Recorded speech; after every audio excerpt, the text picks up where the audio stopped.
Gupta period തുടങ്ങാം. Okay, അപ്പൊ നമ്മള് എന്താ പറയാ, മൗര്യാസ് കണ്ടു, പോസ്റ്റ് മൗര്യൻ കിങ്ഡംസ് കണ്ടു, പിന്നെ നമ്മൾ സംഘം ഏജ് വരെ കണ്ടു അല്ലെ. അത് കഴിഞ്ഞിട്ട് ഇപ്പൊ നമ്മൾ ഇനി ഗുപ്ത, മെയിൻ ഇമ്പോർട്ടന്റ് ആയിട്ടുള്ള ഒരു ഡൈനാസ്റ്റിയാണ് ഗുപ്താസ്. അപ്പൊ നമ്മള് ഗുപ്താസ് എന്ന് പറയുമ്പം എന്താ പറയാ, ആരാ ഗുപ്തയുടെ ആക്ച്വൽ ഫൗണ്ടർ എന്ന് പറയുന്നത് ആരാണ്? ചന്ദ്രഗുപ്ത എന്ന് വെച്ചാൽ ആ ഒരു ഡൈനാസ്റ്റിയുടെ റിയൽ ഫൗണ്ടർ എന്ന് പറയുന്നത് ചന്ദ്രഗുപ്തയാണ്. പക്ഷെ അതിന് മുന്നേയും റൂളേഴ്സ് ഉണ്ടായിരുന്നു. ഇപ്പൊ ശ്രീഗുപ്ത അല്ലെങ്കിൽ ഘടോൽക്കജ, അങ്ങനെ ഒന്ന് രണ്ട് മൈനർ റൂളേഴ്സ് ഉണ്ടായിരുന്നു. അപ്പൊ അവരുടെയൊക്കെ കീഴിലുള്ള ഇവരെ കുഷാൻസിന്റെ ഫ്യൂഡേറ്ററീസ് ആയിരുന്നു എന്നാണ് പറയുന്നത്. അപ്പം നമുക്ക് എപ്പോഴും അറിയാം, നമ്മൾ ഈ ഏൻഷ്യൻ മെഡീവൽ എപ്പോഴും എടുത്താലും ഇങ്ങനെ മെയിൻ ഒരു ഡൈനാസ്റ്റി ഉണ്ടാവും. അവരുടെ ചെറിയ ടെറിട്ടറീസ് ഇവർക്ക് വേണ്ടി ഭരിക്കുന്ന അല്ലെങ്കിൽ ഒന്ന് ഓവറോൾ നോക്കി നടത്തുന്ന ഒരു ചെറിയ ഫ്യൂഡേറ്ററീസ് ഒക്കെ കാണും. പക്ഷെ എപ്പോഴാണോ സെൻട്രൽ കിങ്ഡം വീക്ക് ആവുന്നത്, അപ്പൊ തന്നെ എന്ത് ചെയ്യും, ഈ ഫ്യൂഡേറ്ററീസ് എന്ത് ചെയ്യും, പവർ അസേർട്ട് ചെയ്യാൻ തുടങ്ങും. അപ്പം നമ്മൾ ഇനി അങ്ങോട്ട് കാണുന്ന പല കിങ്ഡംസ് എമർജ് ചെയ്തു വരുന്നതും ഈ ഒരു പ്രോസസ്സിലൂടെയാണ്. അപ്പൊ നമ്മുടെ കുഷാൻസിന്റെ ഒക്കെ ഫ്യൂഡേറ്ററീസ് ആയിട്ടാണ് നമ്മുടെ ആര് വരുന്നത്, ഗുപ്താസ് വരുന്നത്. അപ്പൊ തുടക്കത്തിൽ ഇതുപോലെ ഇപ്പൊ മേ ബി ശ്രീഗുപ്തയോ അല്ലെങ്കിൽ നമ്മുടെ ഘടോത്കജയൊക്കെ ഉള്ള സമയത്ത് ഇവരുടെ ടെറിട്ടറീസ് ഒക്കെ വളരെ ചെറുതായിരിക്കും. പക്ഷെ പിന്നീട് എടാ ഇച്ചിരി ഫ്രണ്ടിലോട്ട് വന്നിരിക്കാവോ, ഇവിടെ എവിടെയെങ്കിലും ഇരുന്നു, ആള് കുറവല്ലേ, അത്ര മതി. അപ്പം എന്താ പറയാ, അപ്പൊ നമ്മുടെ ഇപ്പൊ ടെറിട്ടറീസ് കുറവാണ്. അപ്പൊ ഈ ചന്ദ്രഗുപ്ത 1 മുതൽ പിന്നെ അങ്ങോട്ടാണ് എന്ത് ചെയ്യുന്നത്, അവരൊരു real power in north India ആയിട്ട് മാറുന്നത്. അപ്പൊ ഏതായിരുന്നു ഗുപ്താസിന്റെ ക്യാപിറ്റൽ? ഗുപ്താസിന്റെ ക്യാപിറ്റൽ ഏതായിരുന്നു? ഏതാണ്? മഗധ അല്ലെങ്കിൽ പാടലിപുത്ര. മഗധ ഒരു റീജിയൻ ആണ്, പാടലിപുത്ര. അയ്യോ, ഈ ചെവിയിൽ വെക്കാൻ ഇത് ഒന്നില്ലല്ലോ. ഓൺലൈൻ ആരെങ്കിലും ഡൗട്ട് ചോദിച്ച ഒരു സെക്കൻഡ്. ഹലോ, ഓൺലൈനിലുള്ളവർക്ക് എന്തെങ്കിലും ഡൗട്ട്സ് ഉണ്ടെങ്കിൽ ചോദിക്കാട്ടോ. ഓക്കെ, അപ്പൊ നമ്മള് ആരാ പറഞ്ഞത്, നമ്മുടെ ചന്ദ്രഗുപ്ത 1. അപ്പൊ അദ്ദേഹമാണ് റിയൽ ഫൗണ്ടർ. പിന്നീട് അദ്ദേഹം ഒരു ലിച്ചാവി പ്രിൻസസിനെ ഒക്കെ കല്യാണം കഴിച്ച് ദേവി അല്ലെ. അപ്പൊ ഇദ്ദേഹത്തിന്റെ എന്താണ് ചന്ദ്രഗുപ്ത കുമാരദേവി കോയിൻസ് ഒക്കെ വളരെ ഫേമസ് ആണ്. അത് കഴിഞ്ഞിട്ട് പിന്നീട് വരുന്ന ആളാരാണ്? സമുദ്രഗുപ്ത. അപ്പം ചന്ദ്രഗുപ്ത 1 അദ്ദേഹത്തിന്റെ മകനാണ് സമുദ്രഗുപ്ത. അപ്പം സമുദ്രഗുപ്തയാണ് എന്താ പറയാ വളരെ ഇമ്പോർട്ടന്റ് ആയിട്ടുള്ള, അതായത് പല കാരണങ്ങൾ കൊണ്ട് ഏറ്റവും പ്രോമിനന്റ് ആയിട്ടുള്ള ഗുപ്ത റൂളർ എന്ന് പറയുന്നത് സമുദ്രഗുപ്തയാണ്. എന്തൊക്കെയാ പുള്ളിയുടെ പ്രത്യേകത? അതെ, പുള്ളി ഭയങ്കര ആർട്ട്, ലിറ്ററേച്ചർ ഇതിലൊക്കെ വളരെ താല്പര്യമുള്ള ആളായിരുന്നു.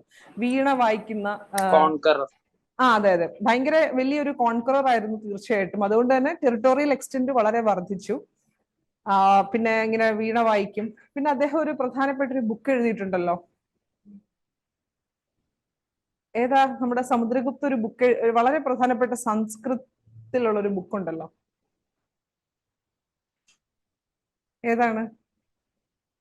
ഓർമ്മയില്ല? കൃഷ്ണചരിത അല്ലെ? കൃഷ്ണചരിതം എഴുതിയത് പുള്ളിയല്ലേ? കൃഷ്ണചരിതം തന്നെയല്ലേ? ഒരു സെക്കൻഡ്.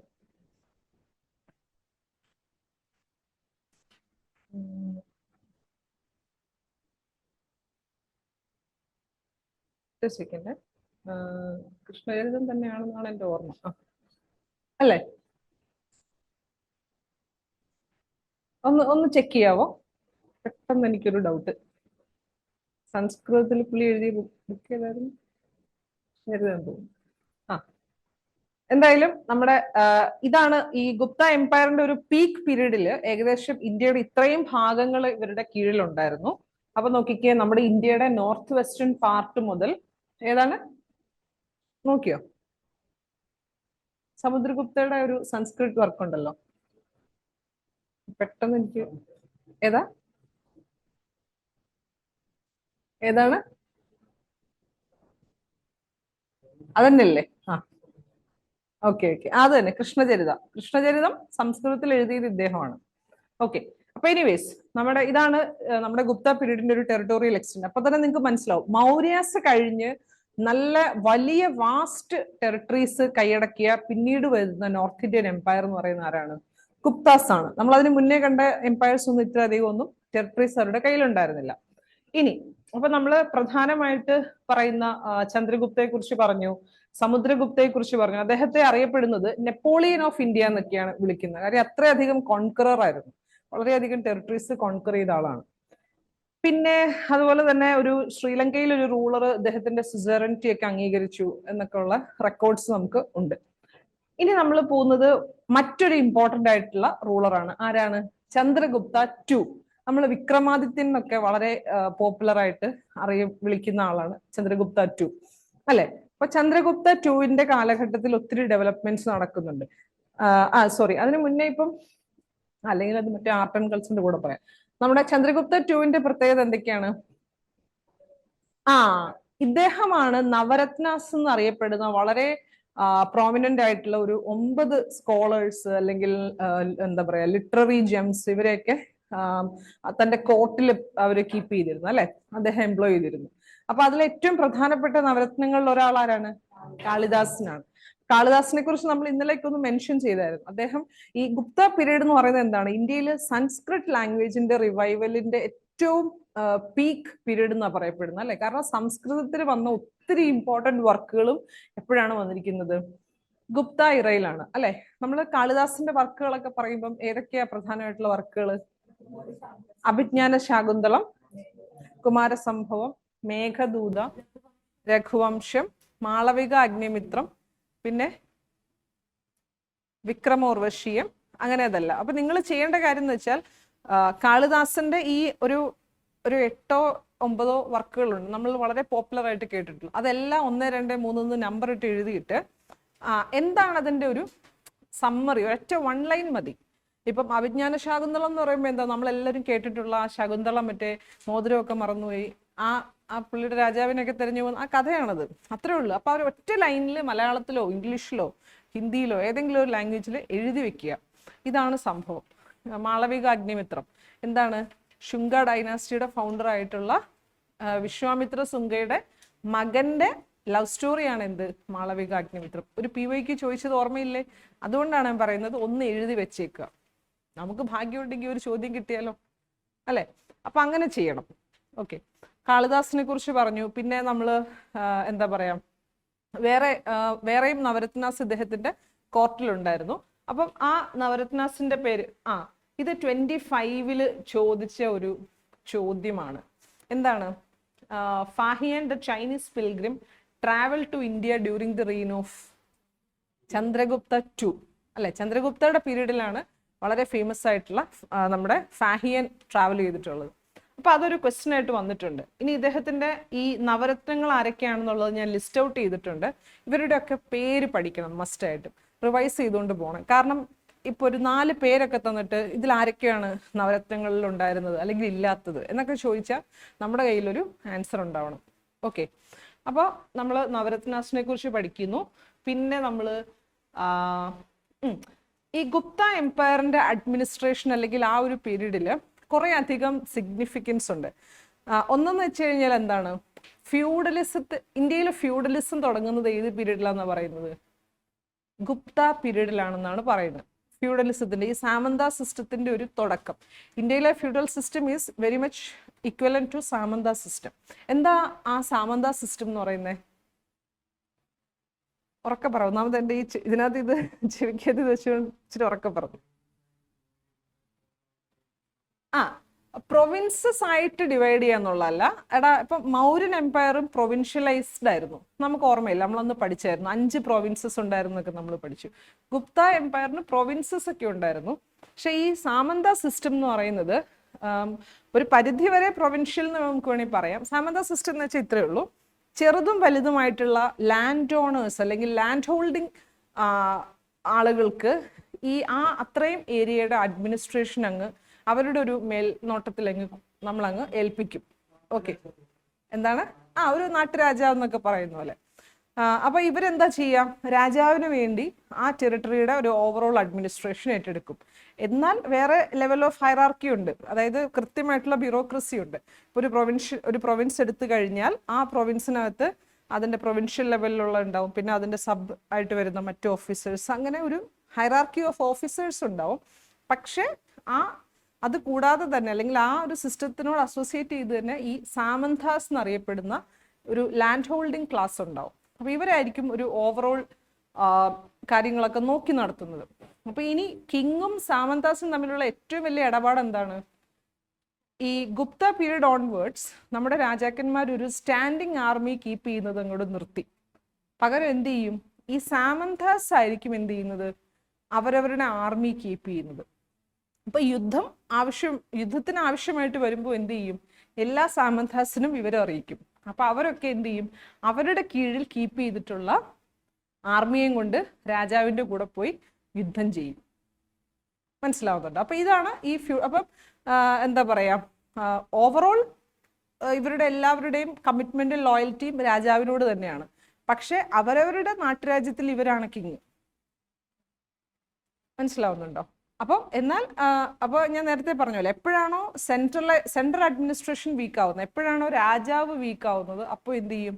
ഈ സാമന്താസ് പവർഫുൾ ആയിട്ട് അതാത് ടെറിട്ടറീസ് ഒന്നെങ്കിൽ കൈയടക്കും, അല്ലെങ്കിൽ തൊട്ടടുത്തുള്ള മറ്റ് സാമന്താസും മറ്റ് റൂളേഴ്സുമായിട്ടൊക്കെ ഫൈറ്റ് ചെയ്ത് they will expand their territories.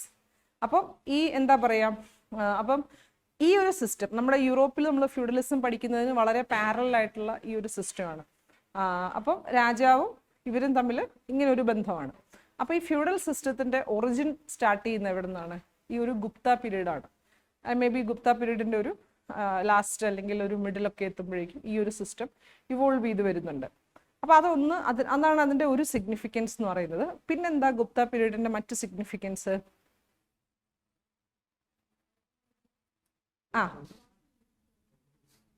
Temples. Yes, അതായത് നമുക്കറിയാം ഇൻഡസ് വാലിയിൽ ടെമ്പിൾസ് ഉണ്ടായിരുന്നില്ല. ഈവൻ മൗര്യൻ പീരീഡിൽ പോലും ഹിന്ദുയിസം ഒക്കെ ഉണ്ടായിരുന്നു. പക്ഷെ കൃത്യമായിട്ടുള്ള നമ്മൾ ഇന്ന് കാണുന്ന ഒരു മൂർത്തിയൊക്കെ വെച്ചിട്ടുള്ള അല്ലെങ്കിൽ ഒരു ഐഡോളിനെയൊക്കെ പ്രതിഷ്ഠിച്ചിട്ടുള്ള അങ്ങനത്തെ പ്രോപ്പർ ടെമ്പിൾ സിസ്റ്റം ഒന്നും ഇല്ലായിരുന്നു.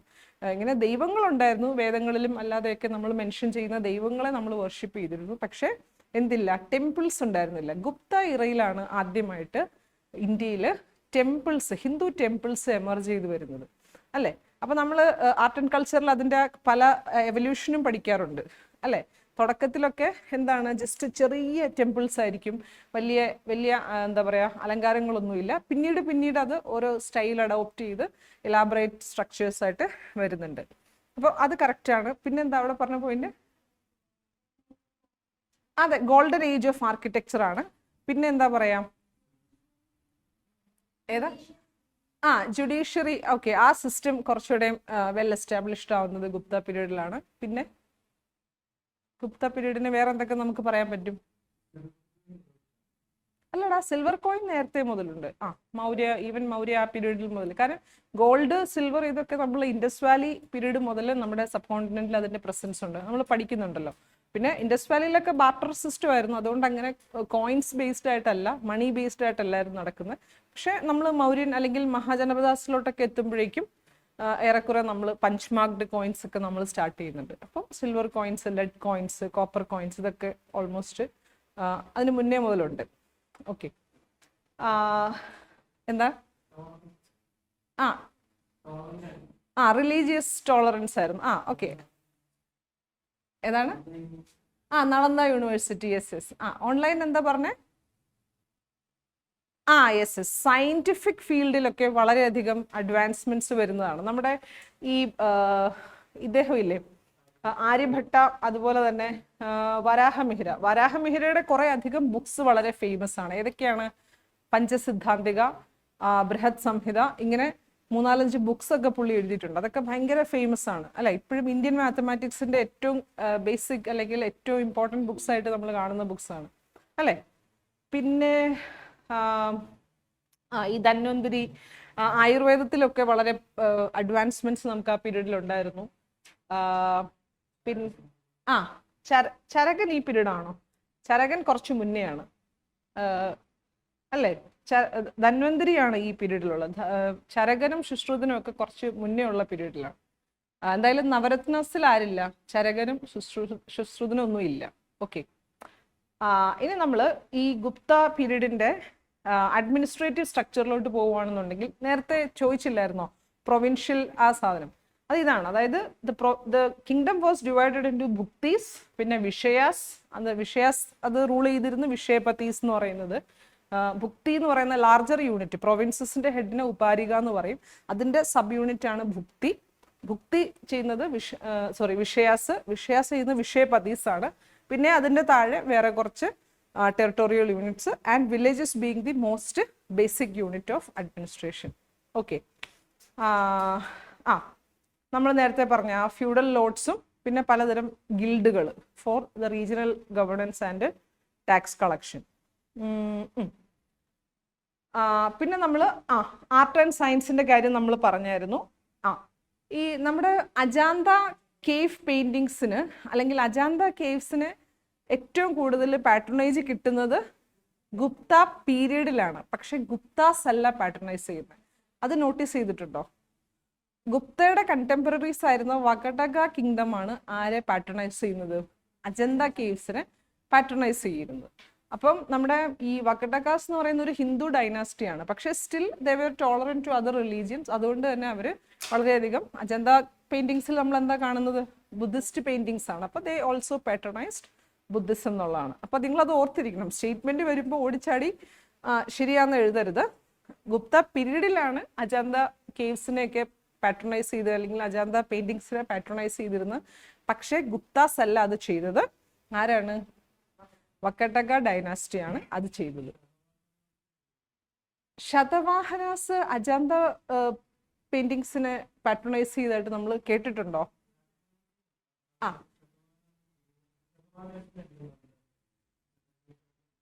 ശതവാഹനാസ് അജന്ത കേവ്സുമായിട്ട് ബന്ധമില്ലെന്നാണ് എൻ്റെ ഒരു understanding. Satavahanas are not associated with Ajanta അല്ലേ? നിങ്ങൾ ആരെങ്കിലും കേട്ടിട്ടുണ്ടോ? ശതവാഹനാസിന് ആ ഒരു അസോസിയേഷൻ ഇല്ല. ഓക്കെ, ഏതാണ്? അതെ അതെ, ശതവാഹനാസിന് ആക്ച്വലി ആ മഹാരാഷ്ട്രയുടെ വെസ്റ്റേൺ സൈഡിലോട്ട് അധികം ടെറിട്ടറീസ് ഉണ്ടായിരുന്നില്ല. അതായത് നമ്മുടെ ഈ മഹാരാഷ്ട്രയുടെ ഒരു സെൻട്രൽ ടു ഈസ്റ്റേൺ റീജിയൻ, ആന്ധ്രയുടെ കുറേ പാർട്സ്, കർണാടകയുടെ കുറച്ച് പാർട്സ്, അങ്ങനെ ഒരു ഏകദേശം ഒരു സെൻട്രൽ പോർഷൻസിലായിരുന്നു കൂടുതലും അവരുടെ ടെറിട്ടറീസ്. ഓക്കെ, അതായത് അജന്താസ് എന്ന് പറയുന്നത് നമ്മുടെ എവിടെയാണ്? ആ കേവ്സ് അല്ലേ, വെസ്റ്റേൺ ഘാട്സിന്റെ കേവ്സ് ആണ്. അപ്പൊ അത്രയും വെസ്റ്റേൺ ടെറിട്ടറീസ് ഒന്നും ആർക്കുണ്ടായിരുന്നില്ല? നമ്മുടെ ശതവാഹനാസിനുണ്ടായിരുന്നില്ല. അപ്പൊ എവിടെ ഞാൻ കണ്ടിട്ടില്ല ശതവാഹനാസ് ഇവരും ഒരു അസോസിയേഷൻ ഉള്ളതായിട്ട്. ഓക്കെ, അപ്പം ആർട്ട് പറയുമ്പം പിന്നെ നിങ്ങൾ പറഞ്ഞ പോലെ ആ ടെമ്പിളിന്റെ എവല്യൂഷൻ നമുക്ക് പറയാൻ പറ്റും. പിന്നെ ഓക്കെ, പിന്നെ എന്തോ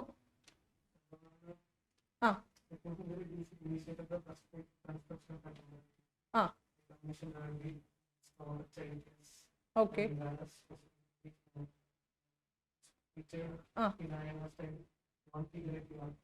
ഓക്കെ, അത് എവിടുന്ന്, ഏതാ സോഴ്സ്?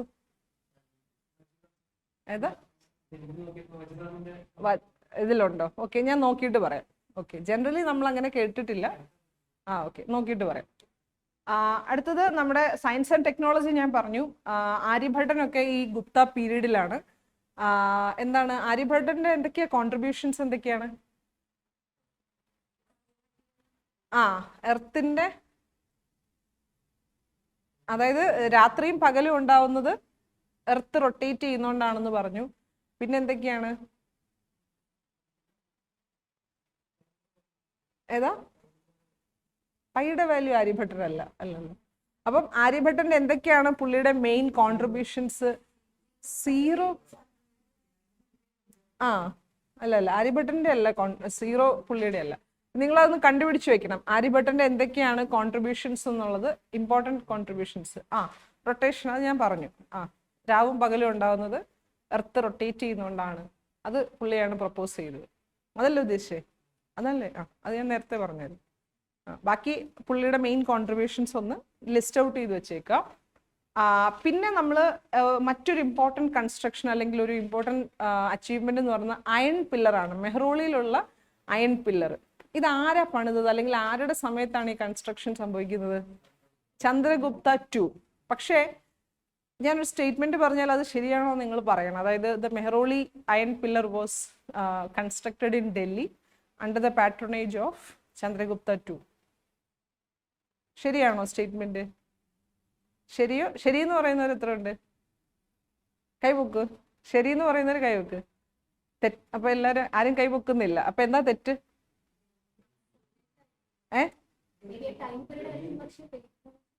പാട്രണൈസ് ചെയ്തത് ചന്ദ്രഗുപ്ത 2 തന്നെയാണ്. ഡൽഹിയിലല്ല, പിന്നെ എവിടെയാ? കുത്തബ് മിനാർ കോംപ്ലക്സിലാണ് ഇപ്പൊ ഉള്ളത്. പക്ഷെ അത് അത് നമ്മുടെ മധ്യപ്രദേശിലെ ഉദയഗിരി കേവ്സിലാണ് ഇത് ഒറിജിനലി കൺസ്ട്രക്ട് ചെയ്തത്. പിന്നീട് അത് നമ്മൾ കുറച്ച് കഴിയുമ്പോൾ ഒരു രാജ്പൂത് ഡൈനാസ്റ്റി പഠിക്കത്തില്ല, ഇത് തൊമരാസ് ഓഫ് ഡൽഹി. ആ തൊമര രാജ്പൂത് റൂളർ ആയിട്ടുള്ള അനങ്കപാൽ 2 ആണ് എന്ത് ചെയ്യുന്നത്, ഈ പില്ലർ എടുത്തോണ്ട് മധ്യപ്രദേശിൽ നിന്ന് ഡൽഹി കൊണ്ടുവന്ന് പ്ലേസ് ചെയ്യുന്നത്. മനസ്സിലാവുന്നുണ്ടോ? ഓക്കെ അല്ലേ? അനങ്പാൽ 2. ഓക്കെ. അപ്പം അയൺ പില്ലർ പറഞ്ഞു. പിന്നെ നമ്മള് ഇനി പ്രശസ്തീസ്, ഞാൻ അതാണ് വിട്ടുപോയൊരു സാധനം. അതായത് ഗുപ്ത പീരീഡിൽ ചില ഇമ്പോർട്ടൻ്റ് ആയിട്ടുള്ള ചില പ്രശസ്തീസ് ഉണ്ടല്ലോ. സമുദ്രഗുപ്തയെ പ്രൈസ് ചെയ്ത ഒരു പ്രശസ്തി ഉണ്ടല്ലോ, പ്രയാഗ് പ്രശസ്തി അല്ലെ? അപ്പൊ അതിനകത്ത് അതാരാ എഴുതുന്നത്? പുള്ളിയുടെ കോട്ട് പോയിന്റ് ആയിട്ടുള്ള ഹരിസേന. പിന്നെ അത് കൂടാതെ തന്നെ അലഹാബാദ് പില്ലർ ഇൻസ്ക്രിപ്ഷനും it is also associated with Samudragupta അല്ലെ? പക്ഷെ അത് ആക്ച്വലി ആരുടെയൊക്കെ ഇൻസ്ക്രിപ്ഷൻസ് അതിനകത്തുണ്ട്?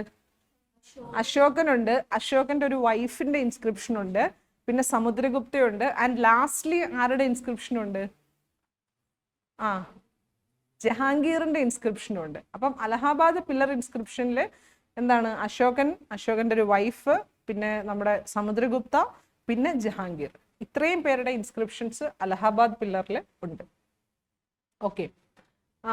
പിന്നെ നമ്മൾ പറയുന്ന മറ്റു ഇമ്പോർട്ടൻ്റ് ആയിട്ടുള്ളത് എന്താണ്? നളന്ദ യൂണിവേഴ്സിറ്റി ഫൗണ്ട് ചെയ്യുന്നത് ആരുടെ സമയത്താണ്? കുമാരഗുപ്ത. അപ്പൊ നമ്മുടെ സമുദ്രഗുപ്തയ്ക്കും ചന്ദ്രഗുപ്തയ്ക്കും ഒക്കെ ശേഷം വരുന്ന ഒരു റൂളറാണ് കുമാരഗുപ്ത. പുള്ളിയുടെ സമയത്താണ് the very famous Nalanda university found ചെയ്യുന്നത് അല്ലെ?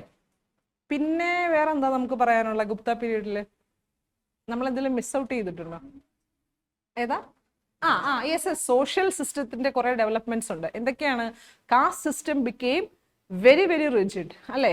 പിന്നെ അത് മാത്രമല്ല, ജാതി സിസ്റ്റം കുറെ കൂടി എലാബറേറ്റ് ആയി. പണ്ട് വർണ്ണ സിസ്റ്റം ഉണ്ടായിരുന്നുള്ളൂ, ചാതുർവർണ്ണങ്ങൾ അല്ലെ, 4 വർണ്ണങ്ങൾ. പക്ഷെ ഈ ഗുപ്ത പീരീഡിലേക്ക് എത്തുമ്പോഴേക്കും എന്ത് പറ്റും? ബ്രാഹ്മണർ, ക്ഷത്രിയർ, വൈശ്യർ, ശൂദ്രർ, ഈ 4 കാറ്റഗറിയിൽ ഉൾപ്പെടുത്താനാവാത്ത വിധം നമ്മുടെ സൊസൈറ്റി ഇവോൾവ് ചെയ്തു. സൊസൈറ്റിയിലെ ആളുകൾ ചെയ്യുന്ന ജോലികൾ വളരെയധികം ഇവോൾവ് ചെയ്തു. അപ്പൊ ഇവരിൽ പല പുതിയ കമ്മ്യൂണിറ്റീസിനെ നമുക്ക് ഈ 4 ഗ്രൂപ്പിൽ പെടുത്താൻ പറ്റാതെ വന്നപ്പോൾ എന്ത് ചെയ്തു? അവരെ എല്ലാവരെയും കൂടി അതിലും താഴെ, അല്ലെങ്കിൽ അൺടച്ചബിൾസ്, അല്ലെങ്കിൽ മറ്റ് ജാതികളിലേക്ക് അതിന് നമ്മൾ സ്പ്രെഡ് ചെയ്ത് കൊടുത്തു അല്ലെ? അപ്പൊ അങ്ങനെ ജാതി സിസ്റ്റം എന്താണ്? Became very very rigid and elaborate during the Gupta period. പിന്നീട് അങ്ങോട്ടുള്ള എല്ലാ പീരീഡിലും ജാതി വ്യവസ്ഥ ഇങ്ങനെ വീണ്ടും കോംപ്ലക്സ് ആവുകയും ഭയങ്കര സ്ട്രിക്റ്റ് ആവുകയും ചെയ്യുന്നത് അല്ലെ? പിന്നെ ഫസ്റ്റ് എവിഡൻസ് ഓഫ് സതി എവിടെയാണ് കാണുന്നത്? നമ്മുടെ ഗുപ്ത പീരീഡിലാണ് അല്ലെ? ഗുപ്ത പീരീഡിലാണ് ഇന്ത്യൻ സബ് കോണ്ടിനെന്റിലെ ഫസ്റ്റ് ഇൻസ്റ്റൻസ് ഓഫ് സതി നമ്മൾ അടയാളപ്പെടുത്തുന്നത്. പിന്നെ എന്താണ്? ചൈൽഡ് മാരേജ്, ഇങ്ങനത്തെ റെസ്ട്രിക്ഷൻസ് ഒക്കെ, അല്ലെങ്കിൽ ചൈൽഡ് മാരേജ് വളരെയധികം പ്രോമിനൻ്റ് ആയി ഈ പീരീഡിൽ. Polygamy became very very prominent during this period. അതുപോലെ എന്താണ്? വിഡോസിനൊക്കെ റീമാരി ചെയ്യാൻ പറ്റത്തില്ല. അങ്ങനത്തെ റെസ്ട്രിക്ഷൻസ് ഒക്കെ ഈ ഗുപ്ത പീരീഡിലാണ് കൂടുതലായിട്ടും നമ്മൾ കണ്ടു തുടങ്ങുന്നത്. ഓക്കെ.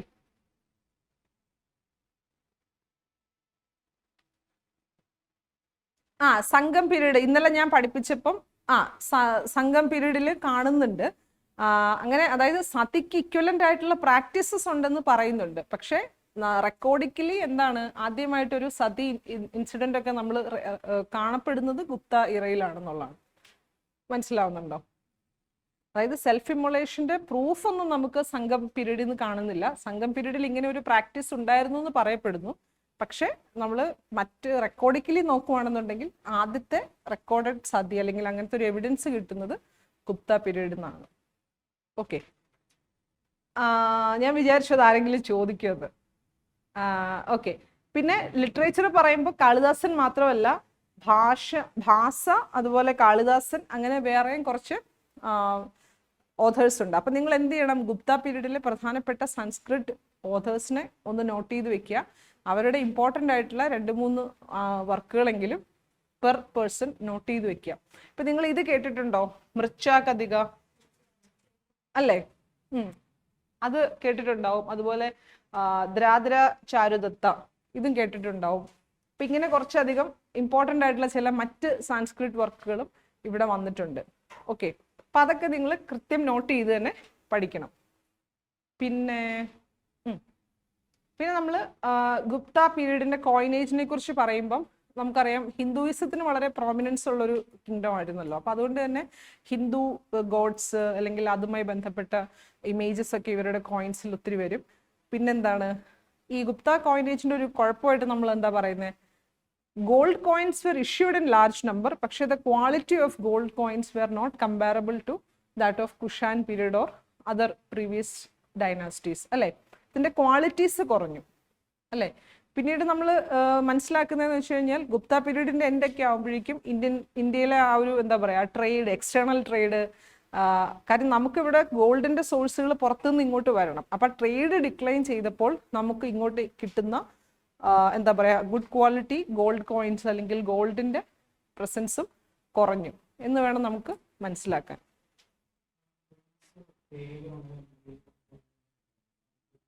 ഉണ്ട്, സമുദ്രഗുപ്തയുടെ കോയിൻസിലൊക്കെ പുള്ളിയുടെ വീണ വായിക്കുന്ന ഇമേജസും മറ്റ് അതൊക്കെ ഉണ്ട്.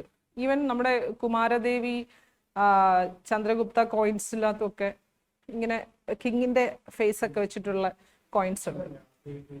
അല്ല, ആദ്യമായിട്ട് വരുന്നത് ഏത് പീരീഡില്ല, നമ്മൾ ഇന്നലെ പറഞ്ഞതേ ഉള്ളൂ, ഇൻഡോ ഗ്രീക്സ് ആണ്. ഇൻഡോ ഗ്രീക്സിന്റെ അതെ അതെ, രാജാവിന്റെ ഫേസ് ഒക്കെ വരുന്ന കോയിൻസ് ഇറക്കുന്നത് ആദ്യം വരുന്നത് ഇൻഡോ ഗ്രീക്സ് ആണ്. ഓക്കെ, കാരണം ഇൻഡോ ഗ്രീക്സ് എന്ന് പറയുമ്പോൾ ഇന്ത്യയുടെ ആ നോർത്ത് വെസ്റ്റേൺ പാർട്സ് ഭരിച്ചിരുന്ന ആളുകളാണല്ലോ ഫോർ അറ്റ്ലീസ്റ്റ് ഒരു 1 or 2 centuries. അപ്പോൾ ദ ഇഷ്യൂഡ് സച്ച് കോയിൻസ്. അപ്പം നമ്മൾ ആദ്യമായിട്ട് ചോദിക്കുവാണെങ്കിൽ ഇൻഡോ ഗ്രീക്സ് ആണ്, പക്ഷേ Guptas also issued such coins. Okay, പിന്നെ എങ്ങനെയാണ് ഗുപ്ത എംപയർ ഡിക്ലൈൻ ചെയ്യുന്നത്? ഹുൻസ് അല്ലെങ്കിൽ ഹുന അല്ലെങ്കിൽ ഹുൻസ് എന്ന് പറയുന്ന ഒരു ഡൈനാസ്റ്റി അവരെ ഇൻവേഡ് ചെയ്യുമ്പോഴാണ് ഗുപ്താസ് പിന്നെ ഡിക്ലൈൻ ചെയ്യുന്നത്. അതായത് എപ്പോഴും അങ്ങനെയാണല്ലോ, ഒരു ഡൈനാസ്റ്റിയുടെ അവസാനത്തെ കുറെ റൂളേഴ്സ് ഭയങ്കര വീക്ക് ആയിരിക്കും. അപ്പോൾ it is easy for other dynasties to conquer them. അപ്പോൾ അങ്ങനെ ഹുൻസ് ആണ് ഇവരെ കോൺകർ ചെയ്ത് നശിപ്പിക്കുന്നത്. ഓക്കെ, അപ്പം അതാണ് നമ്മുടെ ഗുപ്ത പീരീഡ്. ഞാൻ എന്തെങ്കിലും വിട്ടുപോയിട്ടുണ്ടെങ്കിൽ നിങ്ങൾ നിങ്ങളുടെ നോട്ട്സ് നോക്കി പഠിച്ചോളാം. ഓക്കെ, ഇനി നമ്മൾ അടുത്തതൊരു ഇമ്പോർട്ടൻ്റ് ആയിട്ടുള്ള ഒരു ഡൈനാസ്റ്റിയാണ് വക്കട്ടക്ക ഡൈനാസ്റ്റി അല്ലേ. അപ്പോൾ എങ്ങനെയാണ് നിങ്ങൾ വായിക്കുന്നത് എനിക്കറിയില്ല, വക്കത്തക്ക, വാട്ട് യു കോൾ ഇറ്റ്? വക്കട്ടക്ക. അപ്പോൾ ആ ഡൈനാസ്റ്റി, അപ്പോൾ ഇവര് ശരിക്കും എന്താണ്, ഗുപ്താസിന്റെ കണ്ടംപററീസ് ആയിരുന്നു. അപ്പോൾ വലിയ എന്താ പറയുക പവർഫുൾ ആയിട്ടുള്ളൊരു ഒരു കൺട്രി ഒന്നും അല്ല, ഒരു സ്റ്റേറ്റ് ഒന്നും അല്ല, എന്നാൽ ഒരു മോശമില്ലാത്ത ടെറിട്ടറീസ് അവർക്കുണ്ടായിരുന്നു. ഓക്കെ, അപ്പം ഈ വക്കട്ടക്കാസിന്റെ പ്രത്യേകത എന്ന് വെച്ച് കഴിഞ്ഞാൽ എന്താ പറയാ കുറച്ച് ചില ഇമ്പോർട്ടൻറ്റ് കോൺട്രിബ്യൂഷൻസ് ഒക്കെ ഉണ്ട്. എന്താണ്, ഈ അജന്ത കേവ്സ് പോലത്തെ ചില സാധനങ്ങൾ ഇവർ പാട്രണൈസ് ചെയ്തു. പിന്നെ ഈ കിങ്ഡം ശരിക്കും ഒന്ന് മെൻഷൻ ചെയ്യുന്ന എവിടെയാണ്, ചന്ദ്രഗുപ്ത ടുവിന്റെ മകളായിട്ടുള്ള ഒരാളെ വക്കട്ടക കിങ് എന്ത് ചെയ്തു, കല്യാണം കഴിച്ചു. അവരുടെ പേരെന്താണ്? പ്രഭാവതി ഗുപ്ത. പ്രഭാവതി ഗുപ്ത, ചന്ദ്രഗുപ്ത ടുവിന്റെ മകള് പ്രഭാവതി ഗുപ്തയെ കല്യാണം കഴിച്ചിരുന്നത് ഈ വക്കട്ടക ഡൈനാസ്റ്റിയിലേക്കാണ്. പക്ഷേ കുറച്ച് കഴിഞ്ഞപ്പോൾ ഇവരുടെ ഹസ്ബൻഡ് മരിക്കുന്നുണ്ട്. അപ്പൊ പ്രഭാവതി ഗുപ്തയ്ക്ക് ഇൻ ഇഫക്റ്റിൽ കൺട്രോൾ കിട്ടി. അപ്പൊ അത് ശരിക്കും പറഞ്ഞാൽ മറ്റേ ഇതിപ്പോ ലാഭമായല്ലോ എന്ന് പറയുന്ന പോലെയാണ്, ഗുപ്താസിന് അത് ലാഭമായി. കാരണം എന്താണ്, കോൺക്വർ ചെയ്യാതെ തന്നെ തൊട്ടപ്പുറത്തെ കിങ്ഡത്തിന്റെ ഒരു ഇൻ ഇഫക്റ്റിൽ ഒരു കൺട്രോൾ കിട്ടുന്ന പോലെ ആയി. ഓക്കെ, അപ്പൊ അങ്ങനെ ഒരു ഒരു ഒരു ഇൻസിഡന്റ് ഉണ്ട്. പിന്നെ നമ്മൾ ഈ പ്രഭാവതി ഗുപ്തയുടെ ഒരു ഇത് പറയുമ്പോഴാണ്, ഈ ഗുപ്ത പീരീഡ് ഒക്കെ ആയപ്പോഴേക്കും സ്ത്രീകൾക്ക് പ്രോപ്പർട്ടിയിലോ അല്ലെങ്കിൽ അങ്ങനത്തെ അവകാശങ്ങളൊന്നും ഉണ്ടായിരുന്നില്ല. അതായത് സ്ത്രീകൾക്ക് ആകെ ലഭിക്കാൻ പറ്റുന്ന ഒരു ഒരു ഒരു ഒരു വെൽത്ത് എന്ന് പറയുന്നത് എന്താണ്, സ്ത്രീധനം മാത്രമാണ്. അതായത് ലാൻഡോ മറ്റു പ്രോപ്പർട്ടീസ് ഒന്നും സ്ത്രീകൾക്ക് ഇൻഹെറിറ്റ് ചെയ്യാൻ പറ്റത്തില്ല. എന്താണ് സ്ത്രീകൾക്കുള്ളത്? ആകെ കിട്ടുന്ന ഒരു സാധനം എന്താണ്, കല്യാണ സമയത്ത് കിട്ടുന്ന സ്ത്രീധനം. മനസ്സിലാവുന്നുണ്ടോ? അപ്പോൾ ഈവൻ പിന്നെ കുറച്ചൊക്കെ വ്യത്യാസം എന്തെങ്കിലും ഉണ്ടെങ്കിൽ അത് റോയൽ ഹൗസ് ഹോൾഡ്സിലെ സ്ത്രീകൾക്കൊക്കെ ആയിരിക്കും. പക്ഷെ അല്ലാതെ ഇൻ ജനറൽ വിമന് ആകെ കൂടി കിട്ടുന്ന ഒരേ ഒരു വെൽത്ത് എന്ന് പറയുന്നത് അവരുടെ സ്ത്രീധനം മാത്രമാണ്. ഓക്കെ, ഇനി വക്കടക്കാസിന്റെ ഈ വക്കടക്കാസിന്റെ ക്യാപിറ്റൽ എവിടെയായിരുന്നു? ഇറ്റ് വാസ് ലൊക്കേറ്റഡ് അറ്റ് നന്ദിവർദ്ധന, അതായത് പ്രസന്റ് ഡേ നാഗ്പൂർ. ഓക്കെ, അപ്പൊ നിയർ മോഡേൺ ഡേ നാഗ്പൂർ ആണ് നന്ദിവർദ്ധന. അപ്പൊ നിങ്ങൾ ഇത് കേട്ടിട്ടുണ്ടാവത്തില്ല, ജസ്റ്റ് ഒന്ന് നോട്ട് ചെയ്താൽ മതി, നന്ദിവർദ്ധന. പിന്നെ ഇവരുടെ കോൺട്രിബ്യൂഷൻസ് ഞാൻ നേരത്തെ പറഞ്ഞ പോലെ തന്നെ rock cut Buddhist viharas chaityas of Ajanta caves were built under the Vakataka patronage. അതുപോലെ തന്നെ എന്താണ് വളരെ ഇമ്പോർട്ടൻ്റ് ആയിട്ടുള്ള ചില സംസ്കൃത് ലിറ്ററേച്ചർ ലേണിംഗ് ഇതിനൊക്കെ അവർ പാട്രണൈസ് ചെയ്തിരുന്നു. അങ്ങനെയൊക്കെയുള്ള കുറച്ച് പോയിന്റ്സേ ഉള്ളൂ, അത്രേ ഉള്ളൂ. ഓക്കെ, ഇനി നമ്മൾ നോക്കാൻ പോകുന്നതെന്ന് വെച്ചാൽ ഗുപ്ത കിങ്ഡത്തിന്റെ മറ്റ് ഇമ്പോർട്ടൻറ്റ് കണ്ടംപററീസ് ആരൊക്കെയാണെന്നാണ്. അപ്പോൾ ഒരു പ്രോമിനന്റ് കണ്ടംപററി നമ്മളിപ്പോൾ കണ്ടു, ആരാണ്? ഈ വകട്ടകാസ് ആണ്. ഓക്കെ, പിന്നെ നമ്മൾ ഏതൊക്കെയാ ചില ഇമ്പോർട്ടൻ്റ് ആയിട്ടുള്ള ഒരു 3-4 കണ്ടംപററീസിനെ കാണുന്നത് ഏതൊക്കെയാണ്? പുഷ്യഭൂതീസ്. പുഷ്യഭൂതീസ് പിന്നെ കുറച്ച് കഴിഞ്ഞിട്ടാണ്, ഓക്കെ പറയാം. പുഷ്യഭൂതീസ്, അത് കൂടാതെ അതെ, ഗുപ്താസ് ഒക്കെ കുറെയൊക്കെ ഡിക്ലൈൻ ചെയ്തിട്ടാണ് പുഷ്യഭൂതീസ് വരുന്നത്. പക്ഷെ ഇവരുള്ള സമയത്ത് തന്നെ പാരലലി ഉള്ള ചില ഇതുണ്ടല്ലോ, പവേഴ്സ് ഉണ്ടല്ലോ. ആരൊക്കെയാണ്? ഹുൻസ് ഉണ്ട്. ഓക്കെ, ഹുൻസ് അല്ലാതെ നിങ്ങൾക്ക് എന്തെങ്കിലും ഓർമ്മ വരുന്നുണ്ടോ? നിങ്ങൾ കേട്ടിട്ടുള്ള പേരുകളൊക്കെ തന്നെയാ. ഏതാ? ഷാഗാസ് ഓൾമോസ്റ്റ് അങ്ങ് ഡിക്ലൈൻ ആയിരുന്നു. കുറച്ചൊക്കെ അവരുടെ ചില യൂണിറ്റ്സ് ഉണ്ടെങ്കിലും എന്താണ് Vallabhas of sorry Pallava. Okay, Pallava കുറച്ചുകൂടെ കഴിഞ്ഞിട്ടാ വരുന്നത്, കുഴപ്പമില്ല. ഏതാണ്? നാഗാസോ? ഞാൻ കേട്ടിട്ടില്ല. ഏതാ? ഓക്കെ, നമുക്ക് നോക്കാം ഏതൊക്കെയാണെന്ന്. ഒന്ന് ഇക്ഷ്വക്കു ഡൈനാസ്റ്റി. ഇക്ഷ്വക്കൂസിനെ കുറിച്ച് കേട്ടിട്ടില്ലേ? ശതവാഹനാസിന് ശേഷം പിന്നെ ഈ ഇക്ഷ്വക്കൂസ് ശരിക്കും ഇവരെ റീപ്ലേസ് ചെയ്തിട്ടാണ് ആര് വരുന്നത്?